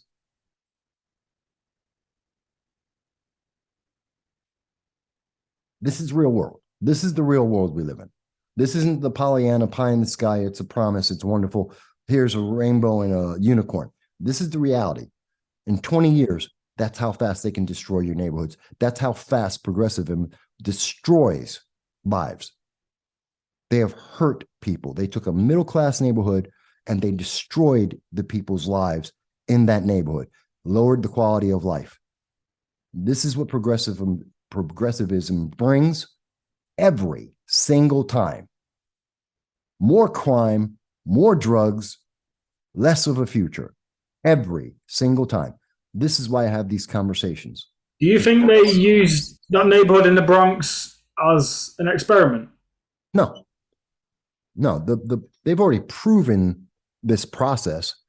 The neighborhood in the Bronx is just a side effect. It's a consequence. It's just a natural consequence of what they're doing, and no one cares. No one cares about the Bronx. No one cares about that neighborhood. It's not in the news media. No one's talking about it. You can search all day and night. No one's going to tell you that there's a dozen weed dispensaries with as many gangsters and criminals, low-end criminals, sitting in front of them selling drugs every day to the kids. No one's going to talk about that story. That's not a news story. It should be. It's not. They don't care. Quite sickening, really. Because you've said that's something that's just happened in the last 20 years, so what does that mean for the next 20 years, right? Because it's not going to get any better. It's just going to spread, right? That concept that they've put there is going to spread into areas surrounding it, and there's only two ways that it goes from there. Either it becomes Haiti, full on becomes Haiti, or like Chicago, just a hell zone where people are dying by the dozens every day, every weekend, I should say. So it could become that, or it goes the other way around and they gentrify it. It becomes so impoverished, the prices drop so low that a group of entrepreneurs come in with the right politics. They kick out everyone, upscale the whole thing because the prices relative to other areas is now more expensive. And trust me, it's expensive. And they upgrade up everything and price out everyone who lived in that community. And they try to artificially rebuild the middle-class neighborhood that actually was already naturally, intrinsically there in the first place. Those are the only two options you get. Neither is good for the community.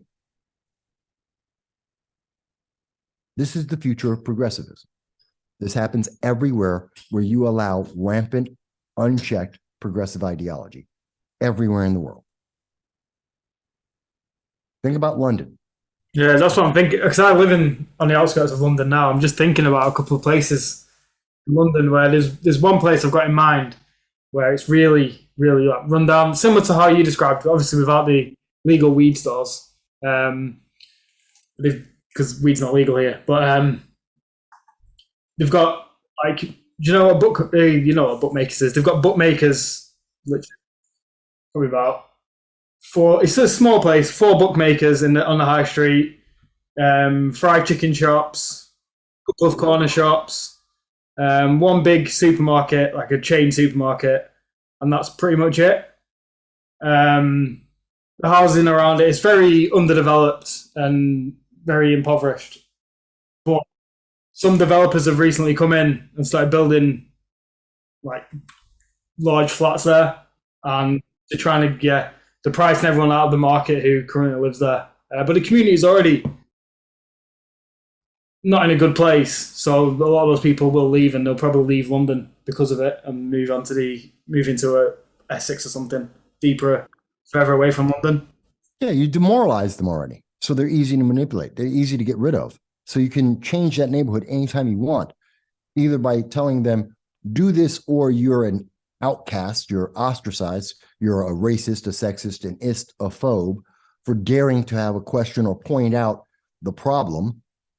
Or, so you either remove for that or you just give up and you just want to be somewhere else, maybe try and save your kids or just to because you can't afford it. And then they get to manipulate it. This is the pattern. It is insidious. And the thing is, most people haven't lived. Like I said, I've had at least one family member in that neighborhood for half a century. So we know we have, I wish I could find all the pictures, but we have pictures throughout the decades of how this has changed. And really, the change happened in 20 years. There were different communities there. We had some more Asians at one point. We had more Jamaicans at one point. We had more Hispanics at one point. It's New York City. There's an ebb and flow of different communities all the time. You know, the Italians eventually moved out and you had other groups move in, no big deal, but it was still a middle-class neighborhood. And then, like a switch, it changed. And all the middle class moved out and they pushed in all of these progressive ideas. On the heels of these progressive ideas, they brought in all these things that'll make your life better. Legal weed is great for you. You know why they have the legal weed? It's so that you're so addled, so numbed that you don't notice the degradation that's happening around you. Yeah, it's giving everyone escapism on the doorstep. Yeah. And this is what your kids are growing up with. Live with this, and rather than actually try and improve it, escape to your drug of choice so that you don't have to deal with this anymore. It's really sad. Really, really sad. Because a lot of liberals are pro-drug, aren't they? Drugs. Yeah, they love their drugs. Yeah. They want everyone to have drugs. And I know my friends in the Libertarian Party love that too. I'm against it. And I've heard all the wonderful stories. It's great. It's mind expanding. It's a good alternative. You have the right, blah, blah. I've heard all the arguments. I don't agree with it. You might, other people might. I don't. I think with weed, it's one of them where, yeah, definitely when I was younger, it was glorified. It was a bit like, oh, smoke some weed, you're cool. But then as I've grown up anyway and seen it for what it is, it's, yeah, like you said, it's still glamorized as mind expanding. It's great. It's from the earth. It needs to be legal. But then if you look at it reality wise, what do people do who are on cannabis? They sit on the sofa eating junk food, playing computer games all day. And that's the reality of it, not what it's sort of sold as. Even people who are sat there playing video games, eating junk food all day and smoking it, and then you see them sort of out of the setting, they'll still sell you the thought of weed on it's mind expanding, it's from the earth, it's great, it's a relaxing time. No violence comes from it, but it's doing a completely different type of damage to you because you're just cabbaged and you can't even think You or become do a vegetable. You Yeah. become a vegetable. And more importantly, you become docile. You become manageable. You become a slave, a better, more happy slave. What's the best slave in the world? The slave that's addicted to something. Why? Because they'll never escape. They have to escape both the slavery and the drug addiction. They can't do both at the same time. They can only do one or the other. And as long as you keep pumping them with the drugs, they'll never achieve either. It's just that simple. It's really evil when you, again, take away the emotion, which they love to sell, take away the propaganda. I'm the first, I'm black, I'm woman. Take away the DEI dumb shit that actually serves no purpose other than to obscure the reality of the problem and just focus on what's the problem and what's the consequence of that problem. And look at the reality that you see. What are the real consequences? And when you say that, what happens? You get censored. I did a live stream last week, Wednesday. I did a live stream, 39 minutes, walking through the neighborhood, showing exactly what the reality was at that moment in New York City, in the Bronx. I went to a friend's business internet connection, their business, on one of their computer terminals, which was live, which was active. There were multiple devices on that internet line, all of them active, all of them being used. I replayed the video for my friend. It's a replay of the live stream that just took place, maybe a half hour after it was out. And it's 39 minutes, about minute 20, it started to lag. Shouldn't, but it did. The lag, we timed it. After an hour, we finally turned it off. The lag had never stopped.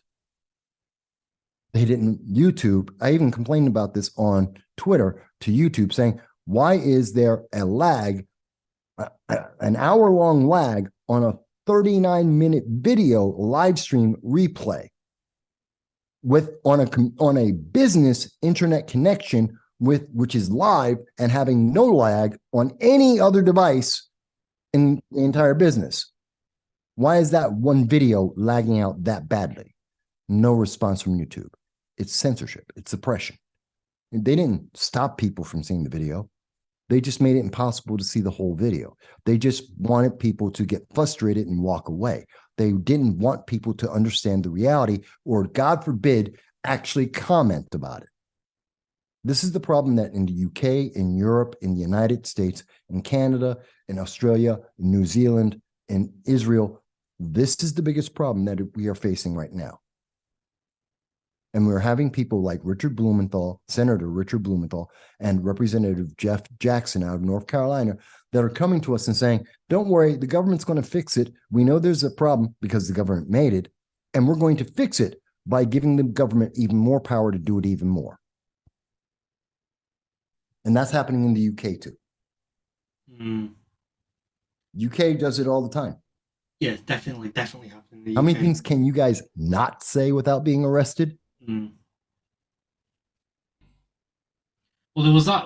What did you mention on a podcast a while ago, Aaron? That someone this song lyrics. this trying to recall it. This girl's friend passed away, and his favorite song had the N-word in it.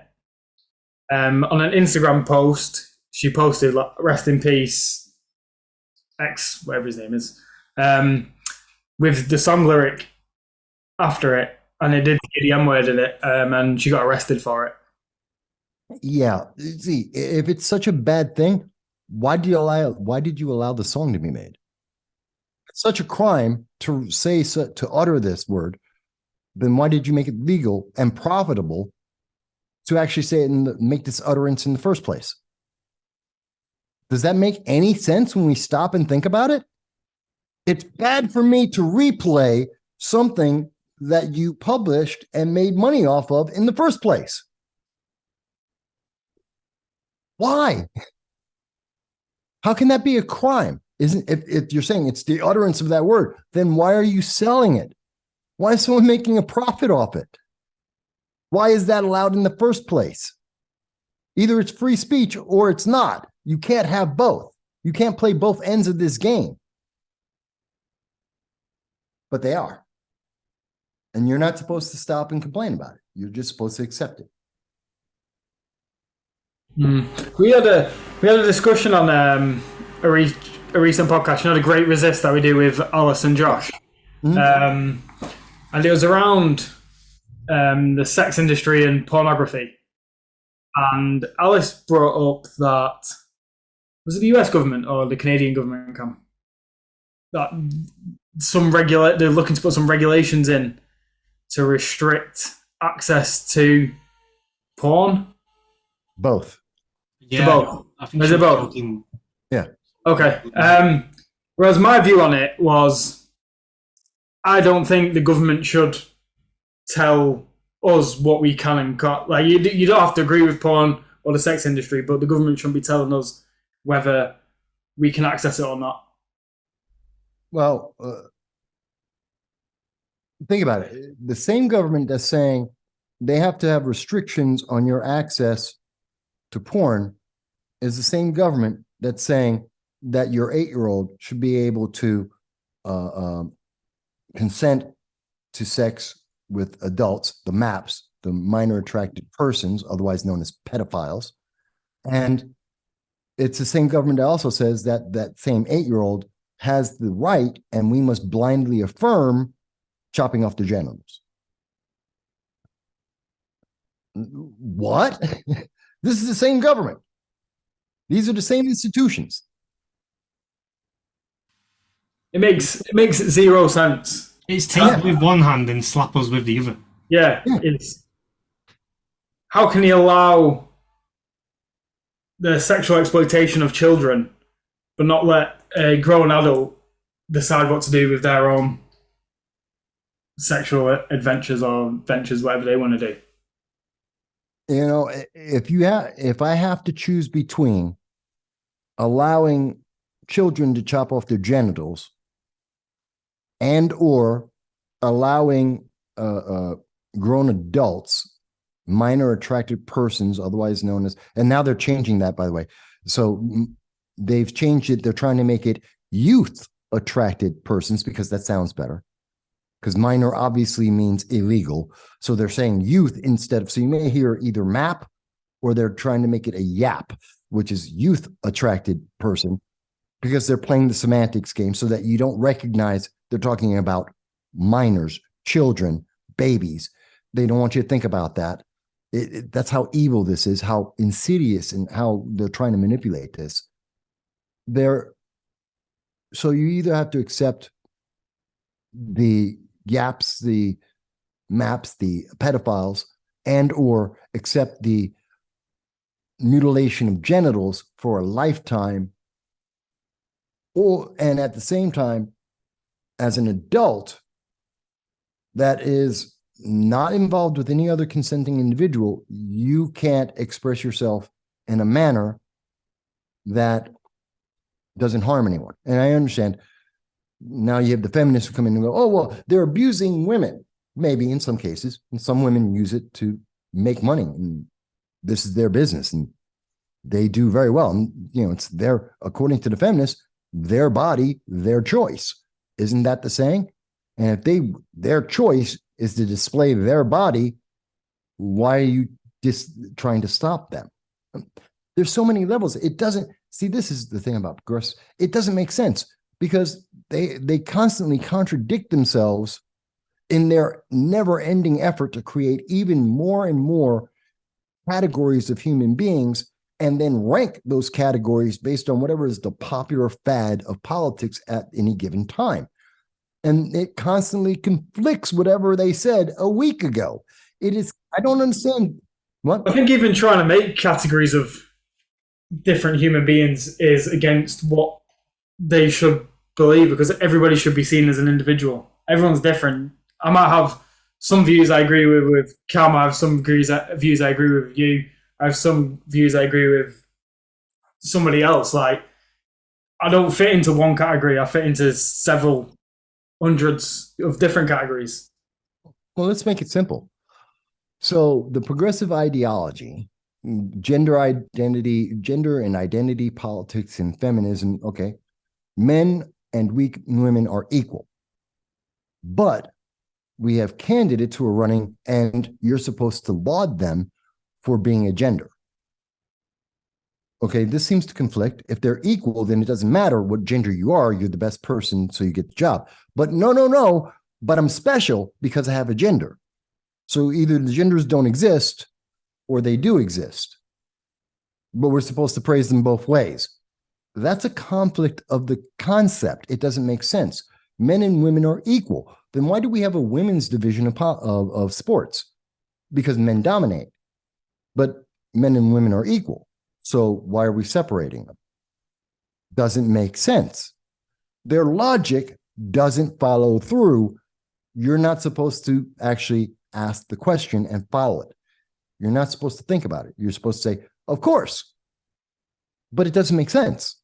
By their own logic. I'm going by their words, their meanings. I'm equal to a man. Fantastic. Then you don't need to be lauded for being a woman. But I'm a woman, so you have to support me and you have to laud me. What rule did you make? Give me a rule. I can try and at least follow the rules or make sense of the rules if you have a rule, but your rules make no sense because they conflict themselves. And you want to blame me for not understanding what the hell your policy is? But, again, we're the bad guys for pointing it out. We're the bad guys. I'm going to be called a sexist and a racist for several of the things I said today. In the UK, they would come out and arrest me for the things I've said today. And here's the thing. But this is what they've told us. I'm just actually paying attention to the details.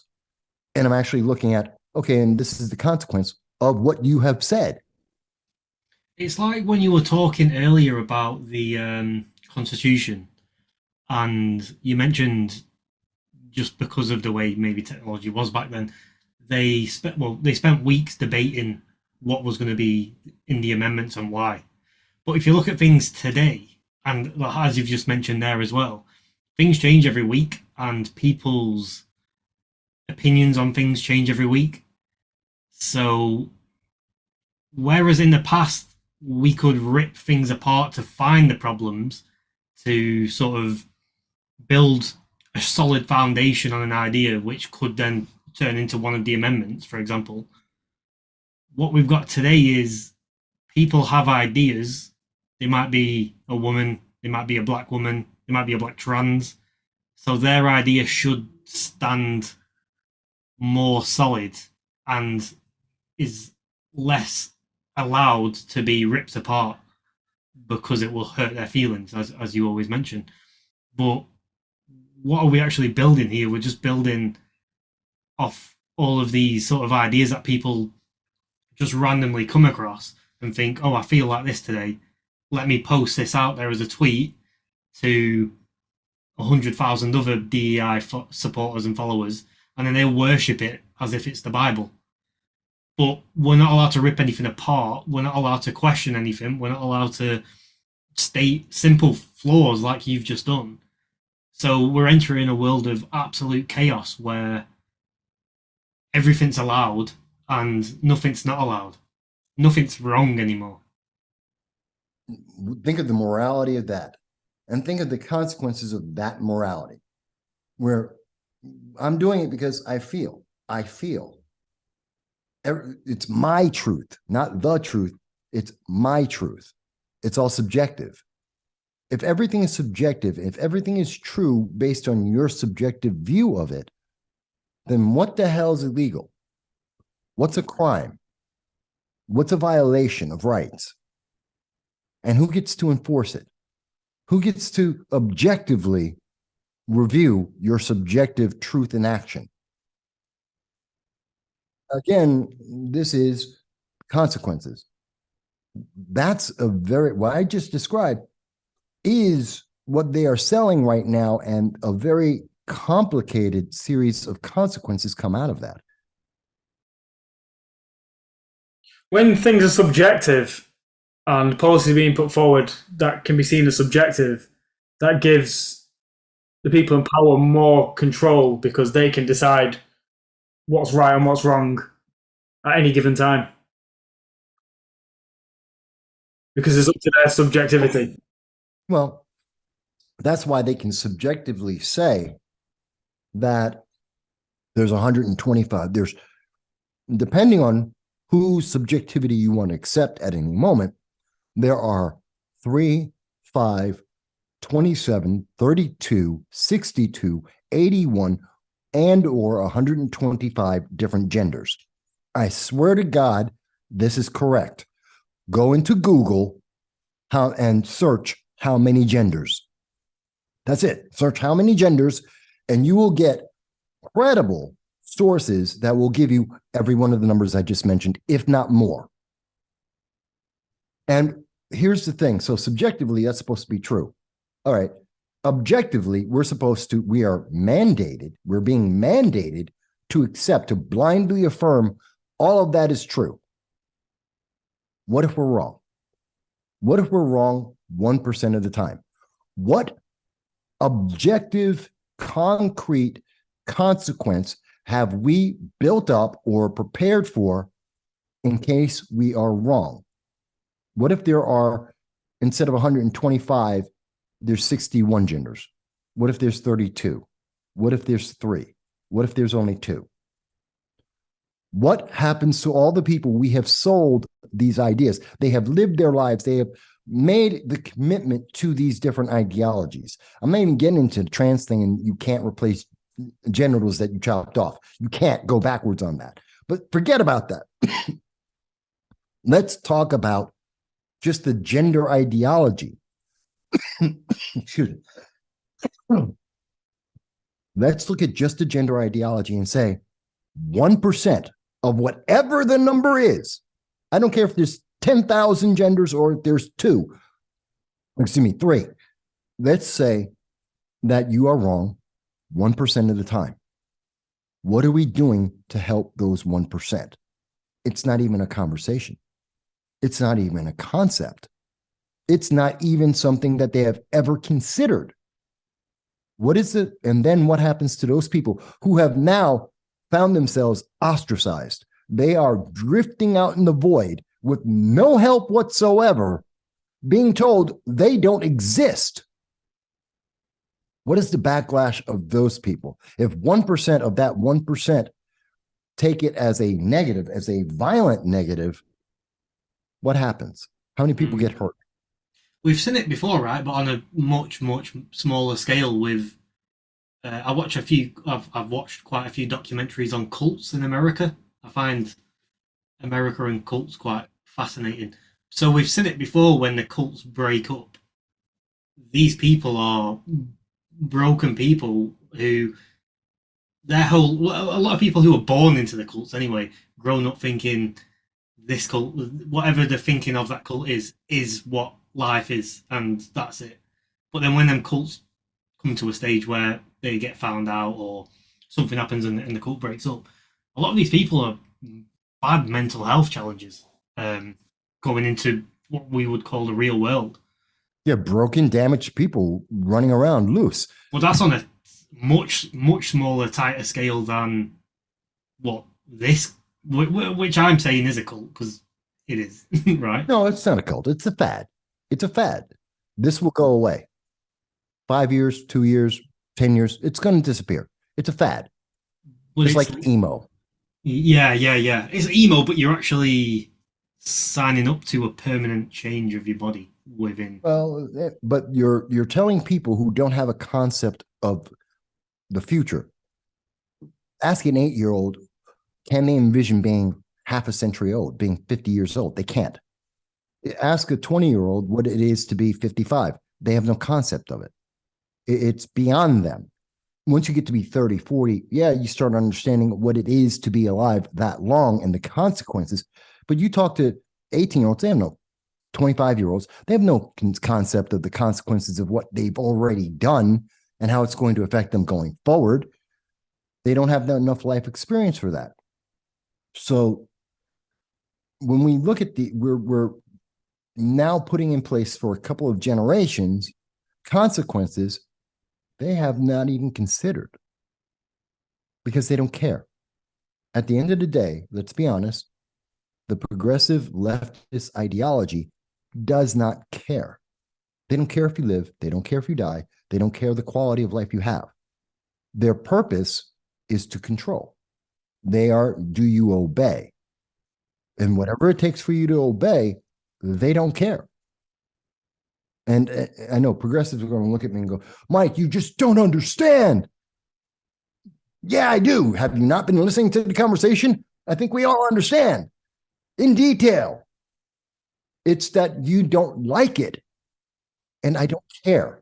I don't care if you like it or not. I care if you understand. I care if you disagree. I don't care if you feel, because feelings have nothing to do with it.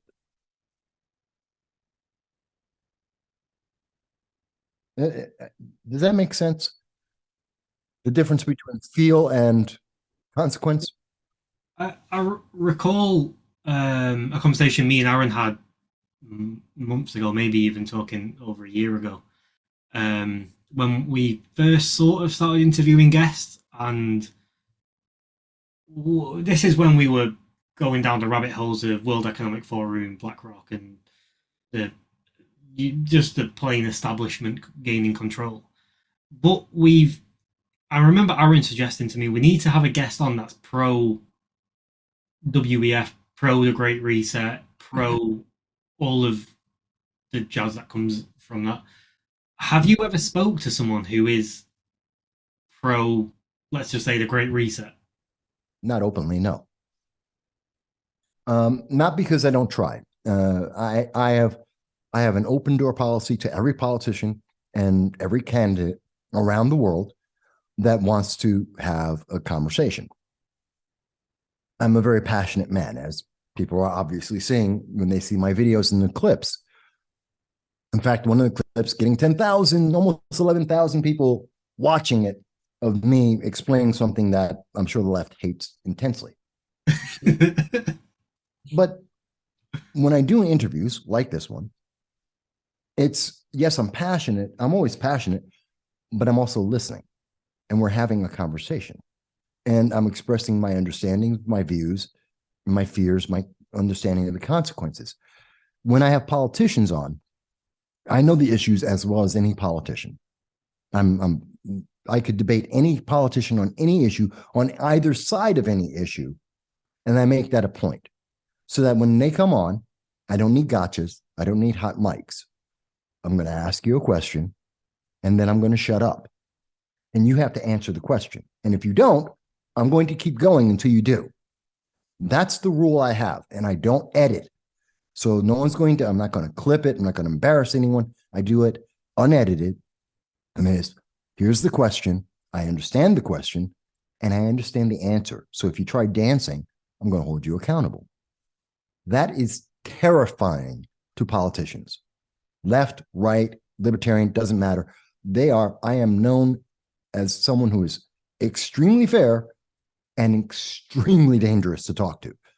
Because if you don't know what you're saying, I will point it out very quickly. Not because I'm doing a gotcha, but because I do understand the issues and I do understand the consequences. No one from the WEF will ever speak with me, because I will sit there, like with our conversation about 15-minute cities, and go, well, here's the problems. Here's the consequences. Here's the political ramifications of it. Where am I missing the point? How are these things not logical? We don't want to talk about that. You're just supposed to accept it. I'm sorry, I don't, because the premise is illogical and flawed and detrimental once you apply it to, okay, the step out of the first week, fantastic. What happens 5 years later? What happens 10 years later? What happens to the next generation? Oh, we don't want to talk about that because it's bad. So no, they won't. The other thing is, you also have a large portion of the left that are, they're caught in a quandary. They hate big business, but they're supporting big business. The WEC, the WEF, they're big business. They control ESG, big business. But they hate big business. Big business is a bad guy. Big business is, pharmaceuticals and all these. They're terrible, except when they're giving you mandated vaccines. Then they're good. Except when they're on your side of an issue. Then they're great. Bud Light, we're supposed to, champion Bud Light because of Dylan Mulvaney. Except it's a major corporation that they hate, that makes profit, that's, stealing people's money. Which one is it, guys? This is why they don't want to talk about this. Every country in the world, every culture in the world, for the history of the world, looks to protect children from those who would abuse and misuse children. But the left looks at the history of the world and says, no, but youth attracted persons, minor attracted persons are a naturally occurring event. It is perfectly natural, and children can consent. There is no progressive that wants to come out publicly and say, I agree with that. They will never do that until the moment they can make us believe this is natural. Then they'll all come out. But up until that time, they're like, no, I don't believe in that. Then where are these ideas coming from? Who's pushing this? Why is this part of ESG? If no one believes it, it's like the old saying, no one watches porn, but it's the most successful business on the internet. In a year, the porn industry makes more money than all of Hollywood and all of movies over. You take the profits of 5 years, maybe 10 years, and porn makes more money in 1 year than all of that, but no one watches porn. I think it's $100 billion industry. Yeah. No one watches it though. I'd have never seen it in my life. It's this dichotomy. They need this separation, because if you pose it in front of them and say, well, do you agree with these guys? They'll say no, because they're big business, because they're autocratic, because they're oligarchies, because they don't believe in individual freedom. But yet they're supporting every underlying principle that these guys are putting out. And as long as they don't connect the two, no one presents them and says, well, in supporting one, you support the other. Until they get confronted with that, it's okay, because they don't have to worry about the mental gymnastics, because they can't make that somersault. Are you religious, Mike? Somewhat. Do you think the lack of or the decline of religious values in Western nations is what's causing this rise in progressiveness? Not quite.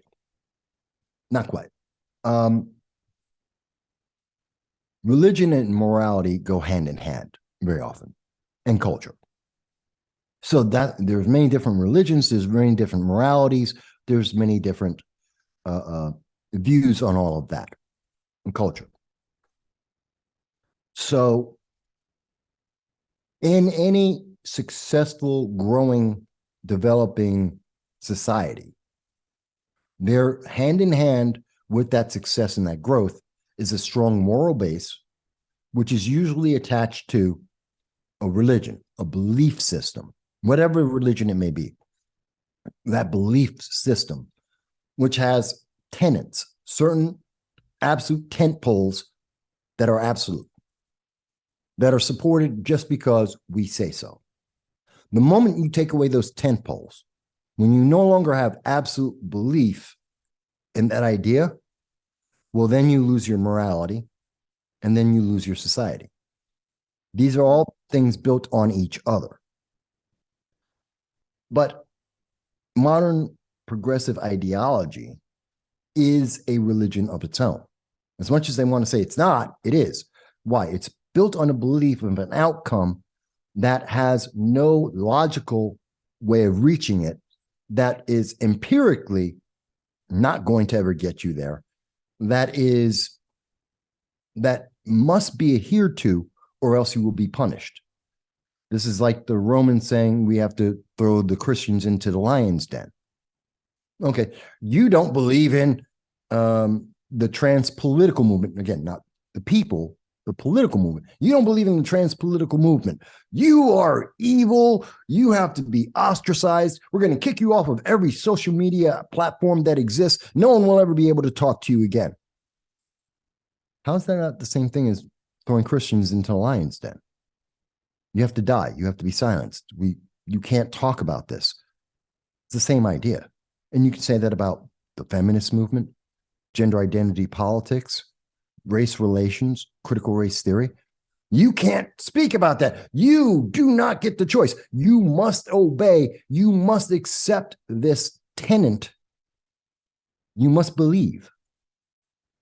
But the difference between that religion, the progressive ideology, versus world religions is its tentpole isn't built on a morality, a unifying view.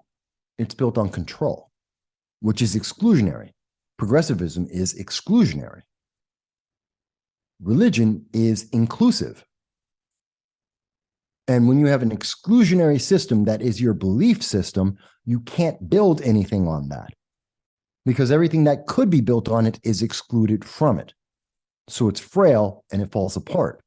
Whereas religion is inclusive, not to say that there aren't conflicts, but it's inclusive to those in that religion. And you can build on that. You build a morality on that. You build a society on that. You can build, and those societies can last centuries, if not millennia. You can't build anything on sand.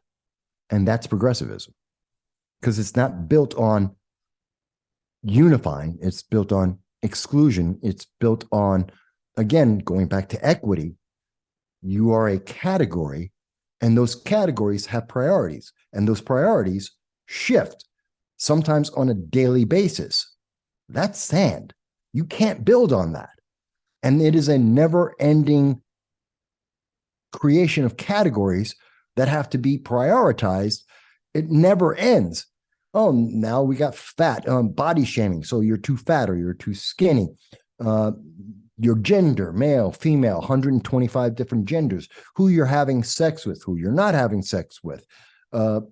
It goes on and on. The color of your skin,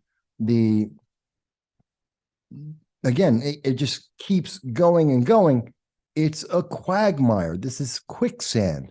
You can't build on that because there's nothing to build on, because it's always breaking everything down. It's always splitting people apart. So are you a trans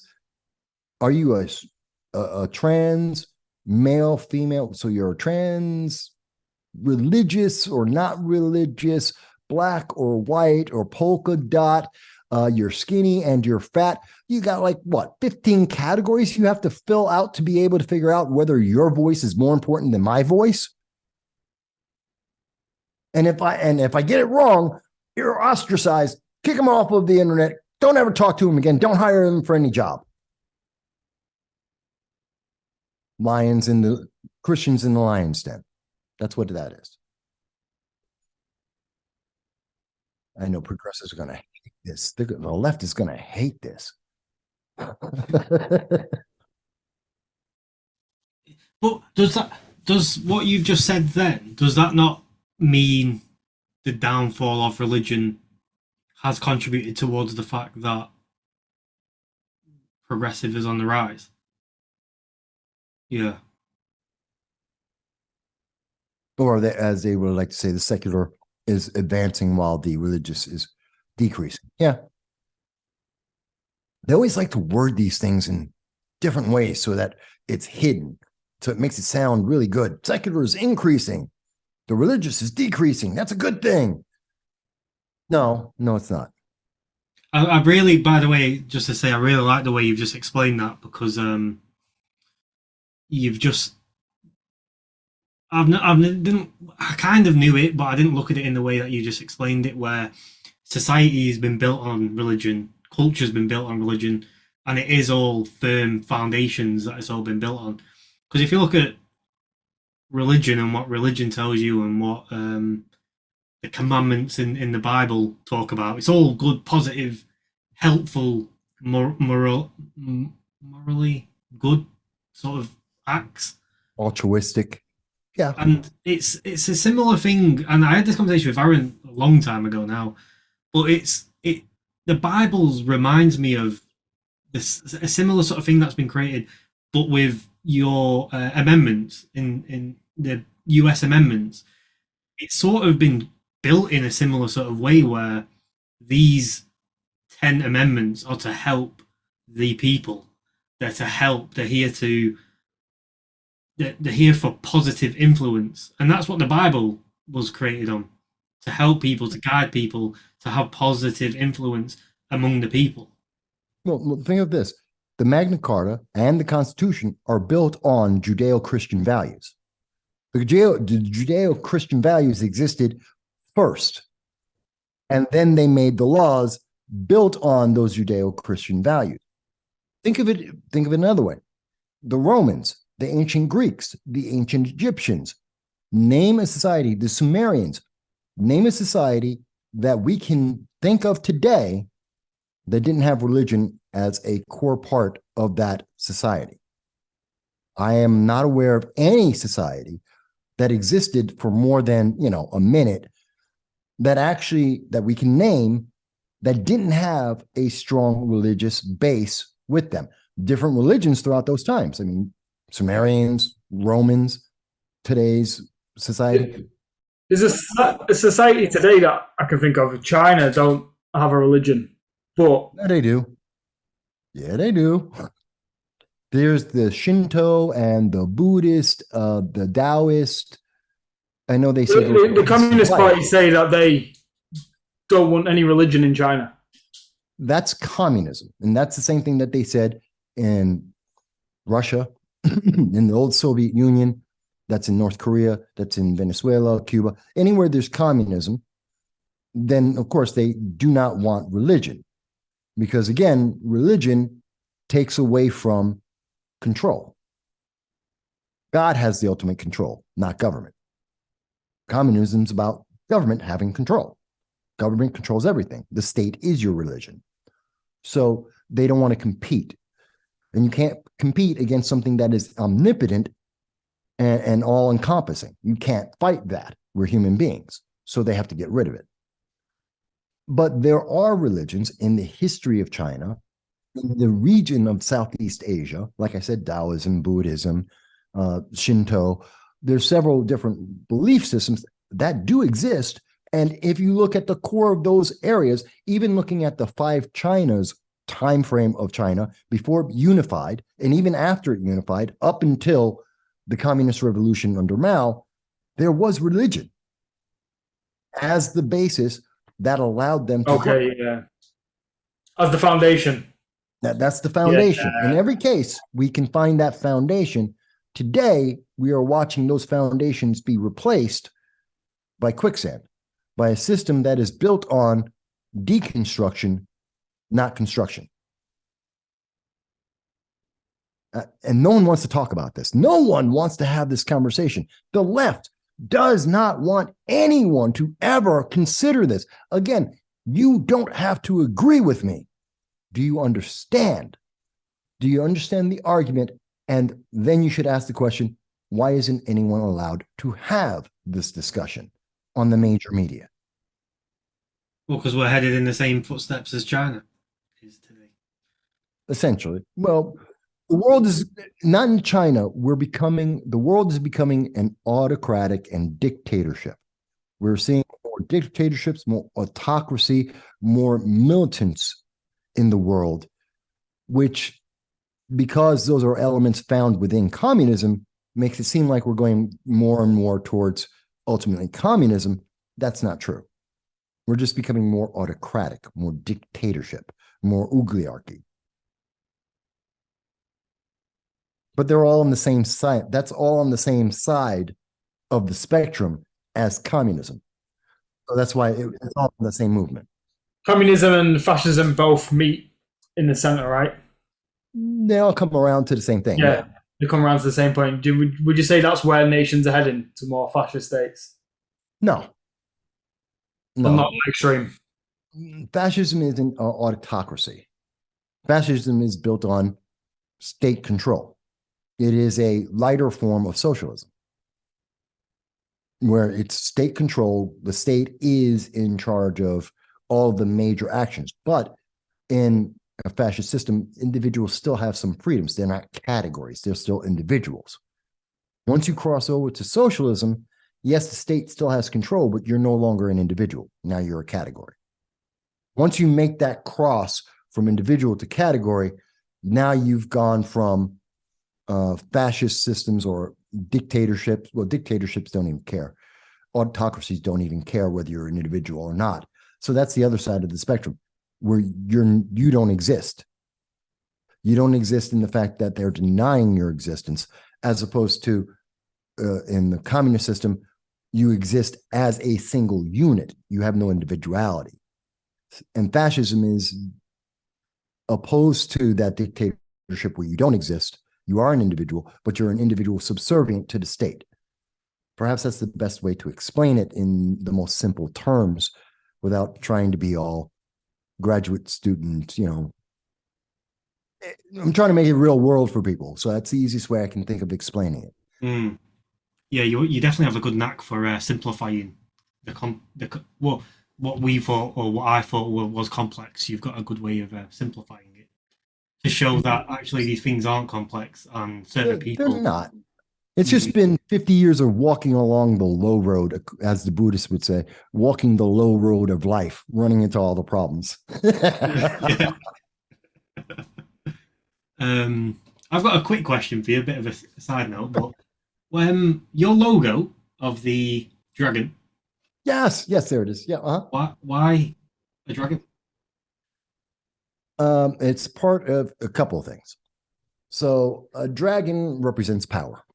It's a powerful creature in mythology, or pretty much around the world to some degree or another. So it evokes strength and power. It also evokes fear.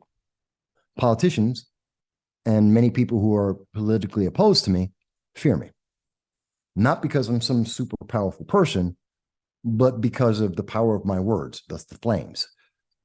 I'm evoking what I understand. I'm talking about the consequences. I'm talking and understand. Again, dragons are known as very knowledgeable creatures. They're very intelligent creatures.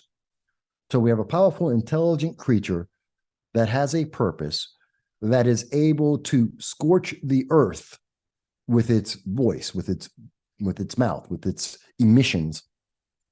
That and it evokes terror in its enemies. How is that not a dragon?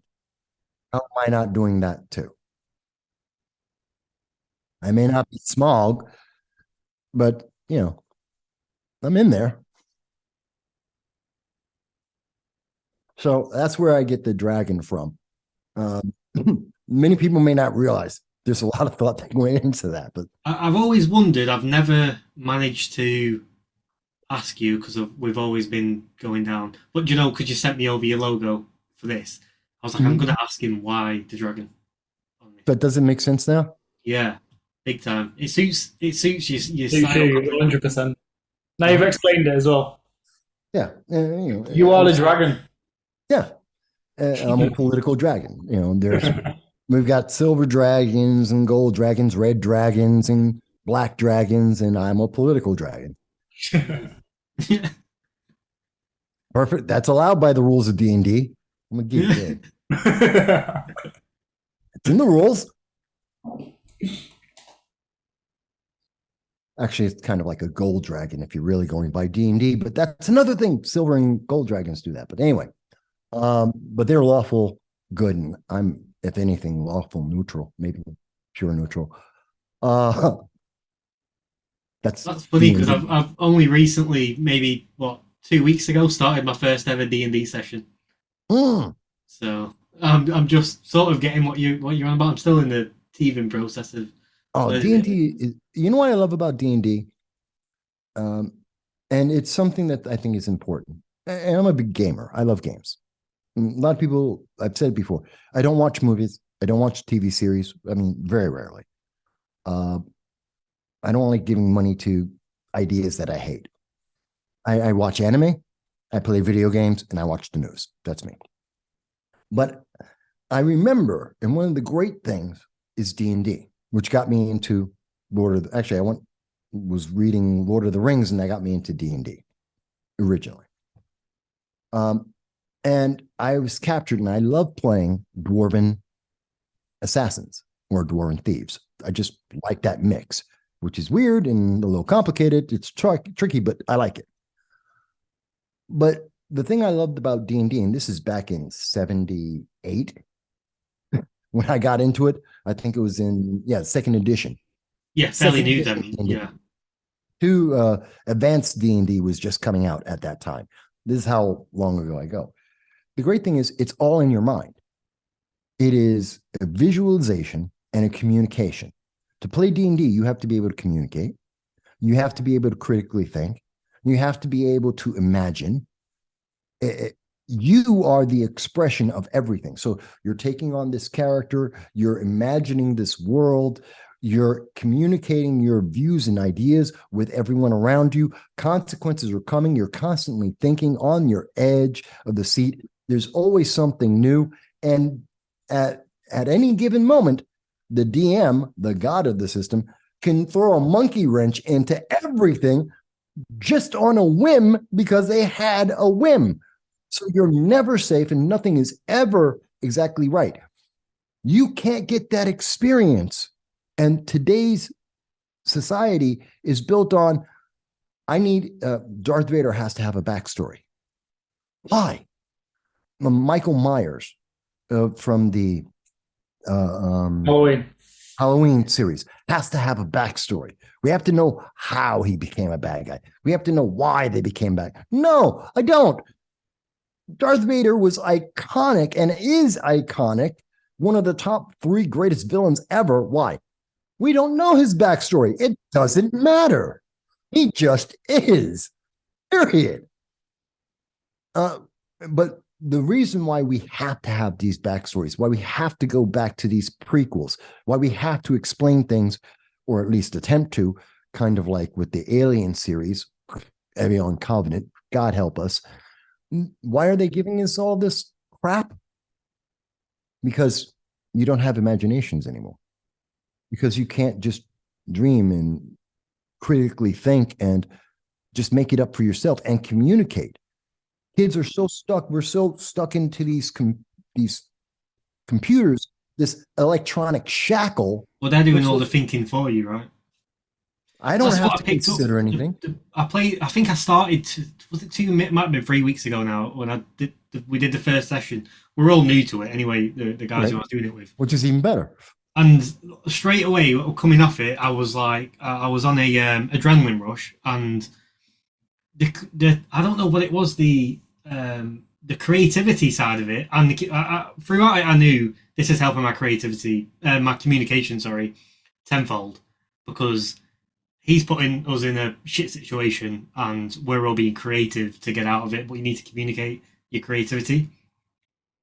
But the thrill that you get from the creativity of it, because it's all in your head and you're relying on other people's creativity to describe to you what's going on, so you need to align with them, and it builds that character relationship that you get from it is probably different than you can get from any video game anyway.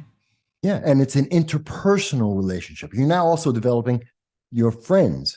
You get to talk about it afterwards. You get to, and now we're growing that world by the mere fact that you guys will talk about what your characters did. You are naturally, as a consequence, expanding that universe, expanding the capabilities of that universe as you talk, as you imagine, as you communicate. There are multiple levels that this is a positive that is benefiting you that you will never get in a movie, in a TV series, or from someone else's propaganda. It's all on you. And it's multiple ways that it could affect your life that you're not even considering because it's entertainment. But even the old entertainment was meant to teach lessons. The fairy tales that we now think about, whether it's Snow White or Red Riding Hood or any of those were lessons. They were entertaining. They were meant to be directed towards children who can't understand concepts of stranger danger, as an example.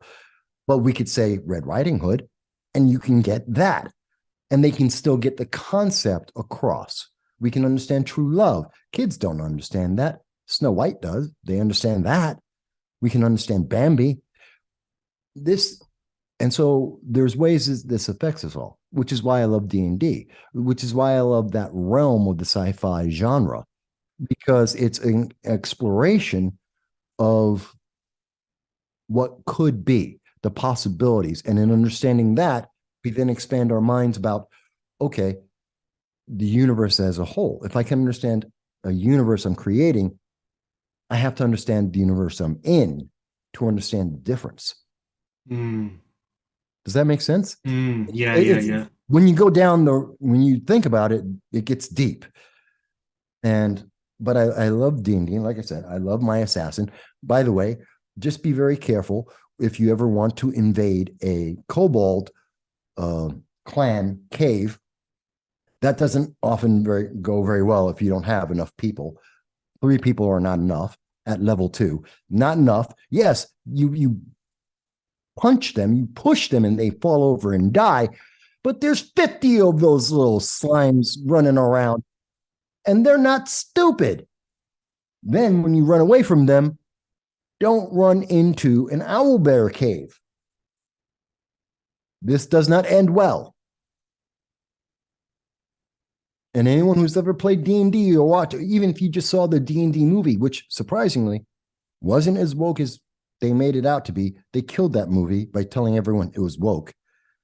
Oh, is it not woke? Because I've not even watched it just for the pure fact I thought it was woke. I didn't go to the movie theaters because it was woke. The moment that the director came out and said, yes, we were trying to emphasize the woke with the women, and we insulted the man, and he said he's weak and useless, I said, then you obviously don't understand D&D, and I don't have a reason to watch this movie. Then my sister, who's younger, all my sisters are younger, one of my sisters really said, no, you got to watch it. I know you got to watch this. So I watched it. And it's actually an entertaining movie. It's not nearly as woke as they made it out to be. Yes, the bard isn't the typical masculine hero. Then again, he's a bard, not a fighter. Not the same thing. And they have a fighter. They have a barbarian who happens to be a woman, Michelle Rodriguez. Fantastic. I don't care. Because that's the character. It's part of that world. They have magic users, and everyone's a somewhat tongue-in-cheek representation of the characters in D&D, which is, in fact, somewhat tongue-in-cheek at times. With the storyline makes sense. It's realistic for that world, and it's engaging. You actually enjoy watching these characters go through the story, and the story makes sense. And it just so happens that some of the leading characters are women, but you don't care because it's not about them being women. It's about them being the barbarian, being a mage, being a thief. It's about them being, or druid. It's about them being the characters they are. I would actually recommend it. Yeah, so you can sort of detach from, because that's what so good about D&D anyway, is the fact that you can detach from real world problems even just for a couple of hours. And I have no problem in D&D that there's a woman who's a fighter, level 15, and just kicking bugbear ass. I got no problem with that. But if you want to tell me, and that's what women should be today, I'm sorry. You're not watching a bunch of 5'4" women run around in plate armor do anything. Men at 6'2", training all their lives, could barely do that. And you're telling me someone who's 5'4" put it on for once in their life and they're going to be some badass? No, it's not realistic. I'm sorry. There's a reason why it's a fantasy. yeah, a fantasy world. Not to say women can't be badasses. They're just not going to be badasses like men are badasses. And that's okay. That's perfectly okay. I bet you Joan of Arc was gay. Who's that? Joan of Arc? Oh, Joan of Arc. Yeah. I know she's French, so no one cares, but whatever. Can't have a show without a dig on the French. There you go. Yeah, your history with the French, isn't it? So, yeah, what should we do? Should we wrap it up here? Have we got any more questions? Well, they should check out the clip you guys do. You do some great clips, by the way. I have had a lot of people say they enjoy the clips that you do of the interviews, and not just with me, but with everyone that you do interviews with. You do a nice job of doing that clip style and with the words. I like that. I can't do it. You guys do it. You make it look good. I want people to know that we're going to do this at least once a month. We always pay attention to the comments. I love to respond to people's comments, whether you agree or disagree. As long as you're not telling me that I'm just old, evil, and the rebirth of, I don't know, Vader or the Emperor. I could care less about that. And the logo. Give us some comments about the logo. Okay, cool. Yeah, well, thanks. Yeah, we're definitely going to do this. I mean, doing this every month with the amount of stuff that's going on in between, we're going to have plenty of topics to discuss every single I've been talking about politics for 17 years. There's always plenty to talk about.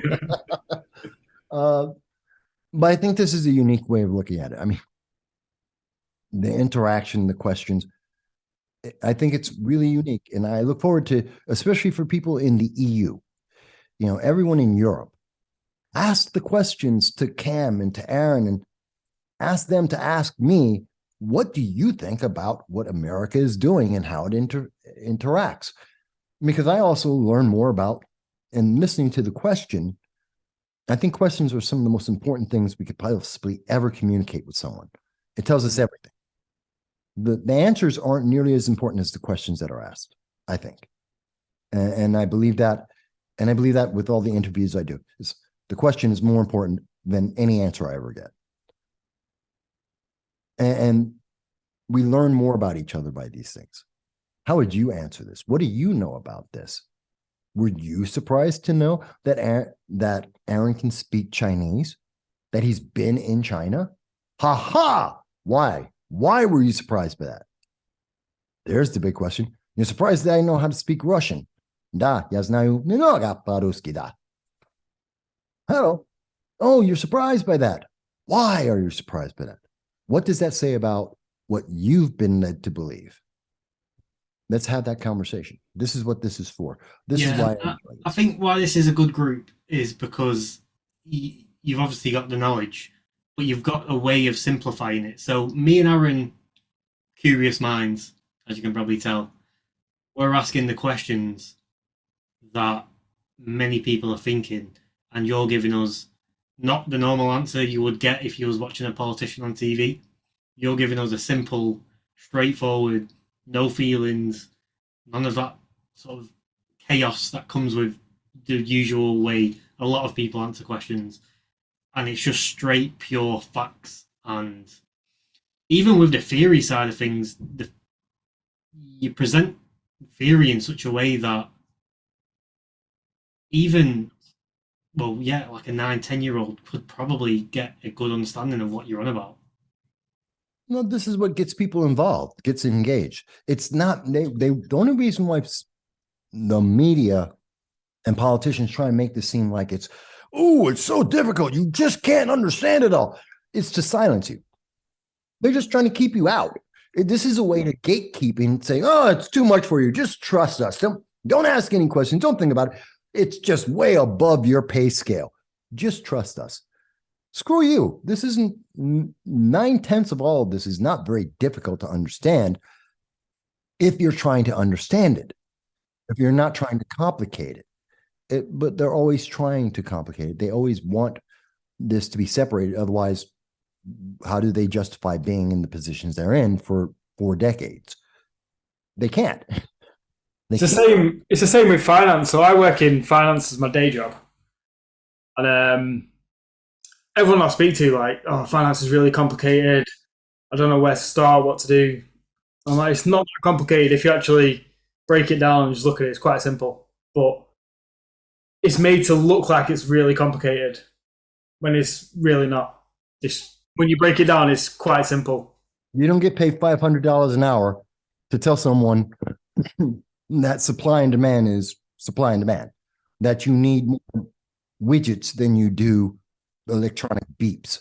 You're going to live, if you don't got food, you die. Food is a commodity. Hello, we've just answered one of the big questions of finance. Food is a commodity. Because you don't have it, you die. Therefore, it has a value. How much value? I don't know. How much are you dying? Oh, okay. Now understood. Supply and demand and commodities trading in about 30 seconds. It's that simple, folks. From there, everything else escalates. How many people are dying of starvation? Okay, once we understand that, we know how much food is worth, pork bellies, soy, we can work it out from there. And how many people you think are going to die next week? I know whether or not it's going to go up or down. This is how simple at the base level that is commodities trading. You've just made a £2,000 short YouTube short there. We could package that up and sell it for £2,000. You know, you really could, but it's just that simple. It's just that easy. And by the way, one day, I will show you. It's something really fun that I do every so often. I can take any position, left or right, on virtually any issue that's been around for the last 30 years, and I can give 3-minute answers on everything. Let's do that next week. No, next month, next episode. It's really fun because people don't realize this is how empty most politicians are, that you can spin a 3-minute answer. If you pay attention to the issues, you can do 3 minutes on any subject on any side and say absolutely nothing, but it will sound brilliant. Right. I'm gonna come up with a topic, and then we're gonna roll that. We're gonna roll with that next time. Don't tell me that, and people may not believe it, but I never know what we're going to talk about before we actually go. I'm just here, and they just hit me with it. So don't tell me. I know you won't, but don't tell me. And yeah, I'll do 3. I can answer any question about anything in politics in 3 minutes and say absolutely nothing, but it will sound brilliant. Well, even from our side, I think the first ever interview we did with you, me and Aaron did some prep for it. And then the second one we got on the call and was like, we don't need to do any prep for Mike. We can just jump on and we will fly. I have a few friends of mine that I do shows with sometimes or interview, and they just know. Like one of my friends is Larry Sharp, who I hope one day we'll be able to have him on to do an interview with you guys. And Larry knows. It's like Mike doesn't need prep. Just Mike, show up. We're talking about stuff. Don't worry, you'll figure it out. It's like, which is, it's an asset. It's nice. It's like, okay, Mike knows enough. He'll cover anything. Let's go. It's a really good asset to have. But what you do on your channel, No Soundbites, it's you sit there for 5 hours and just talk, just you on your own. And you come and talk about it. That's probably one of the hardest things you can do. The hardest one for me is my birthday, because I started a trend now for my birthday where I go 12 hours, at least 12 hours nonstop. Other than people calling in, it's me talking about politics and life and everything for 12 hours in a row. That's hard. I can't make it past 12 hours yet. Next year, I want to try and get to 14 hours. I want to turn it into a marathon and just see how far I can go before I'm just like, okay, I'm done. I've never run out of things to talk about yet. The way things are going, there's just an increased amount of things that you can talk about. So I guess by this time next year, you'll be able to do 14 hours. Election, so it's going to be. I love. Oh yeah, you'll do 14 hours in a breath. Oh, I've got at least half a dozen candidates to talk about. That's just on the Republican side. There's going to be at least half a dozen Democrats. Oh, this is what I love this stuff, folks.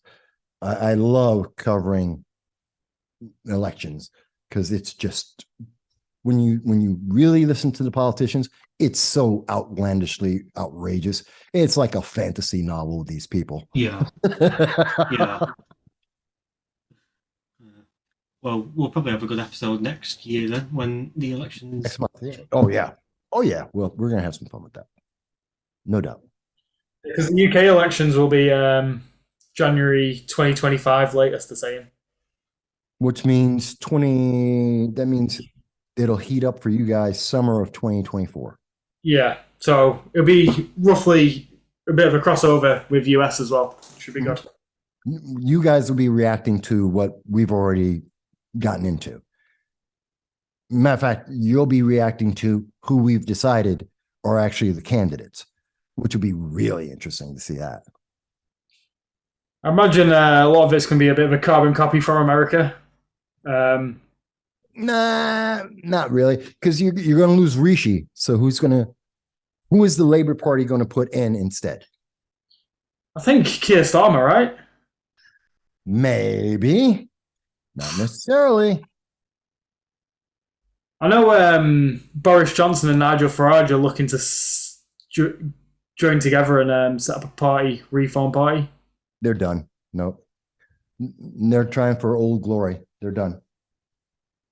They've already had their time. I would like to see him come back. I like Farage. Yeah, I like them, but they're done. They've already had their time in the sun. Comebacks in politics are really rare. Just doesn't usually work. So I don't think they'll do it. But nothing wrong with being a kingmaker. And that they could do. A kingmaker. Yep. Put their weight behind someone. Oh, okay, yeah, as advisors. Yeah, they're the ones that are going to put the connections together, get the money together, make sure that they get the right prep, the right training for doing interviews, push the right issues at the right time. They can help make that happen. So kingmakers behind saying, okay, yeah, this is our guy. Give him a shot, give him the time. Maybe you want to jump onto his bandwagon, people that the candidate wouldn't necessarily be able to ever touch without. I can see them slotting into that sort of role. Farage. I can definitely see Farage doing that sort of role. Johnson too. With Johnson's connections as well, that'll be. Yeah. And you'll see them both attached to someone, not early, probably in the middle of it when everyone's somewhat sorted out and everyone put out their general positions and the public's just started. Well, the political junkies are just starting to really sort down who they think is good after usually the first three speeches. Then people start sorting someone because you've heard enough of what they're thinking and how they're thinking. And that's when they'll start adding their influence in on who they think would be the best matchups and who has the best potential to make the win. And that's when you're going to start seeing that kingmaker capability come out. It happens a lot. There's a lot of people who have been doing that for a while. This happens in every world. The biggest person in politics isn't the face person. It's the person who's behind them that made them, the kingmaker. They're often one of the most powerful entities around. As an example, everyone likes to look at BlackRock and they're the evil bad guys of ESG. No, they're not. The WEC is. The World Economic Forum is. BlackRock answers to the WEC and the WEF. BlackRock is just a famous public name. But what they're doing is they're pushing what the WEC and the WEF have already decided on. WEC, WEF don't get nearly the publicity that the BlackRock does. So BlackRock takes all the grief for them. And they just get to be on the back. And who made BlackRock? WEC and WEF. Where'd they get the loans from? WEC, WEF. They made them. Who's more powerful? WEC and WEF. So politics is kind of like that. Well, yeah, WEF are the ones that are tying all the knots together from the top. Yeah, they have a lot of that king-making capability, which ties into politics, which ties into a lot of economics and a lot of factors. But we see a lot of that. When it comes to politics, though, then you add in that personal magnetism, charisma, communication. There's that final element that ambiguous corporation run by a bunch of people on a board that no one will ever see, that oligarchy will never be able to do. That's what you have the individuals for.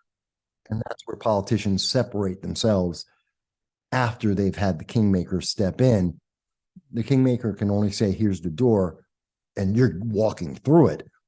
But once they've walked through it, now it's on them. They've got to close the sale. So it's a different way of looking at it. There's also been speculation that hard to say, but like WEF, for example, won't actually be.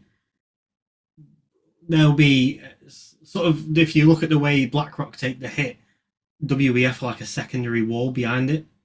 So if it does ever spill over and then you start blaming the WEF for their moves, there's actually someone else who's behind WEF who's even less known. The board, the board, the board of directors of WEF. Nobody knows who they are. No, they're never spoken about. It's always Klaus Schwab, right? That's it. Klaus Schwab and Soros. Those are the only people you ever hear about who are behind things, or sometimes the Koch brothers to a lesser degree on the other side. But who are the board members? What do they own? How many things are they controlling? Now we start going into that whole interaction, which goes back to our last conversation about the Rothschilds.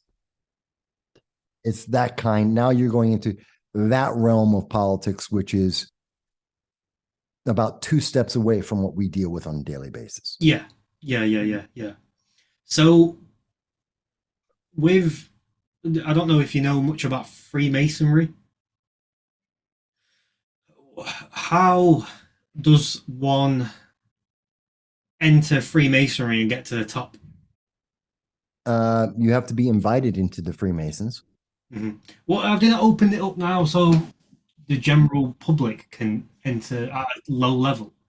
No, just people know the name, but most people don't know where the Freemason temples are. Occasionally they do, but they don't know what the Freemasons do, and they don't know who the members are. Freemasons don't run around going, I'm a Freemason. You have to know the Masons, and you have to know about the Masons to even find out that. I've known several members of the Freemasons. I got invited twice to join the Freemasons. So I have very limited knowledge, but I do know a couple of aspects about them. And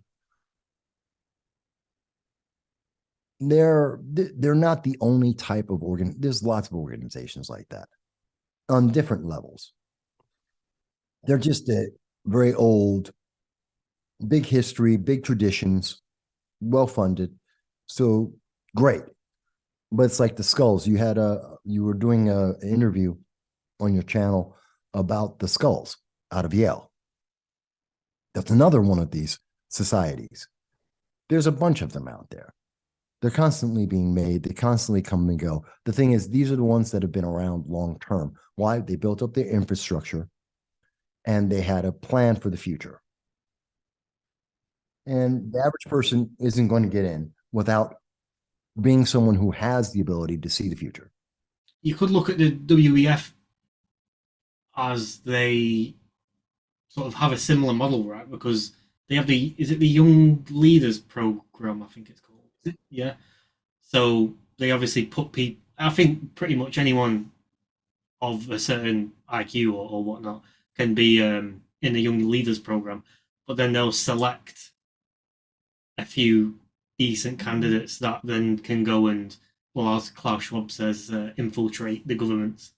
So if you look at people like Rishi Sunak, who is a member of the World Economic Young Leaders Program. I think Putin was as well. There's a lot of people. Obviously, and that's not a bad thing or a good thing. If you want to have success, you have to have youth.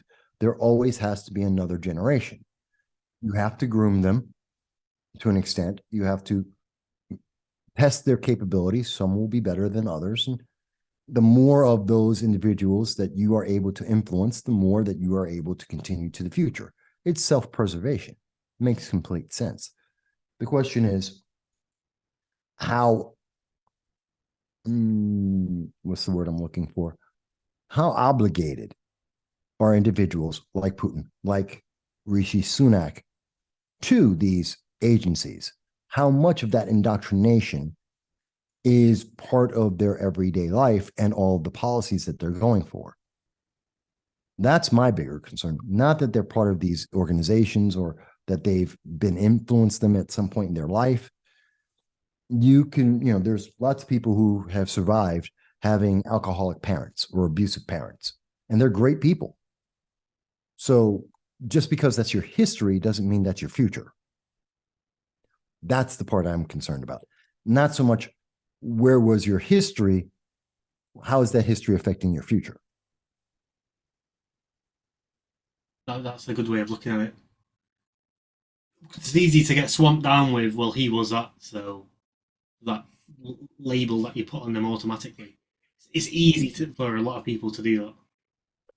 I grew up a poor kid in the Bronx. And since then, I've owned businesses, traveled the world, speak languages. I'm involved in politics. I have members of Congress. I have their personal phone numbers. I've interviewed people around the world. That none of that was supposed to happen to a poor kid in the Bronx. So never let your history define your future. It's an influence. It's a memory, but it's not something that obligates you to a path unless you allow it to. And, there's a PSA for everybody, public service announcement. Don't let your past define you. Let it influence you. Big difference between the two. Yeah, that's very true. Wise words. I think we can finish on those words. Yeah, it's a good positive way to end. Yeah. We'll try and do that for every single episode. Have some positivity at the end after talking about the chaos of the world. That'll be good if we can work that out. Yeah, we'll find a way. All right, guys, thanks for listening. All of Mike's details will obviously be in the description below. Check his channel out. And we'll see you in a couple of weeks. Yeah. Cheers, guys. See you later. All right, everyone.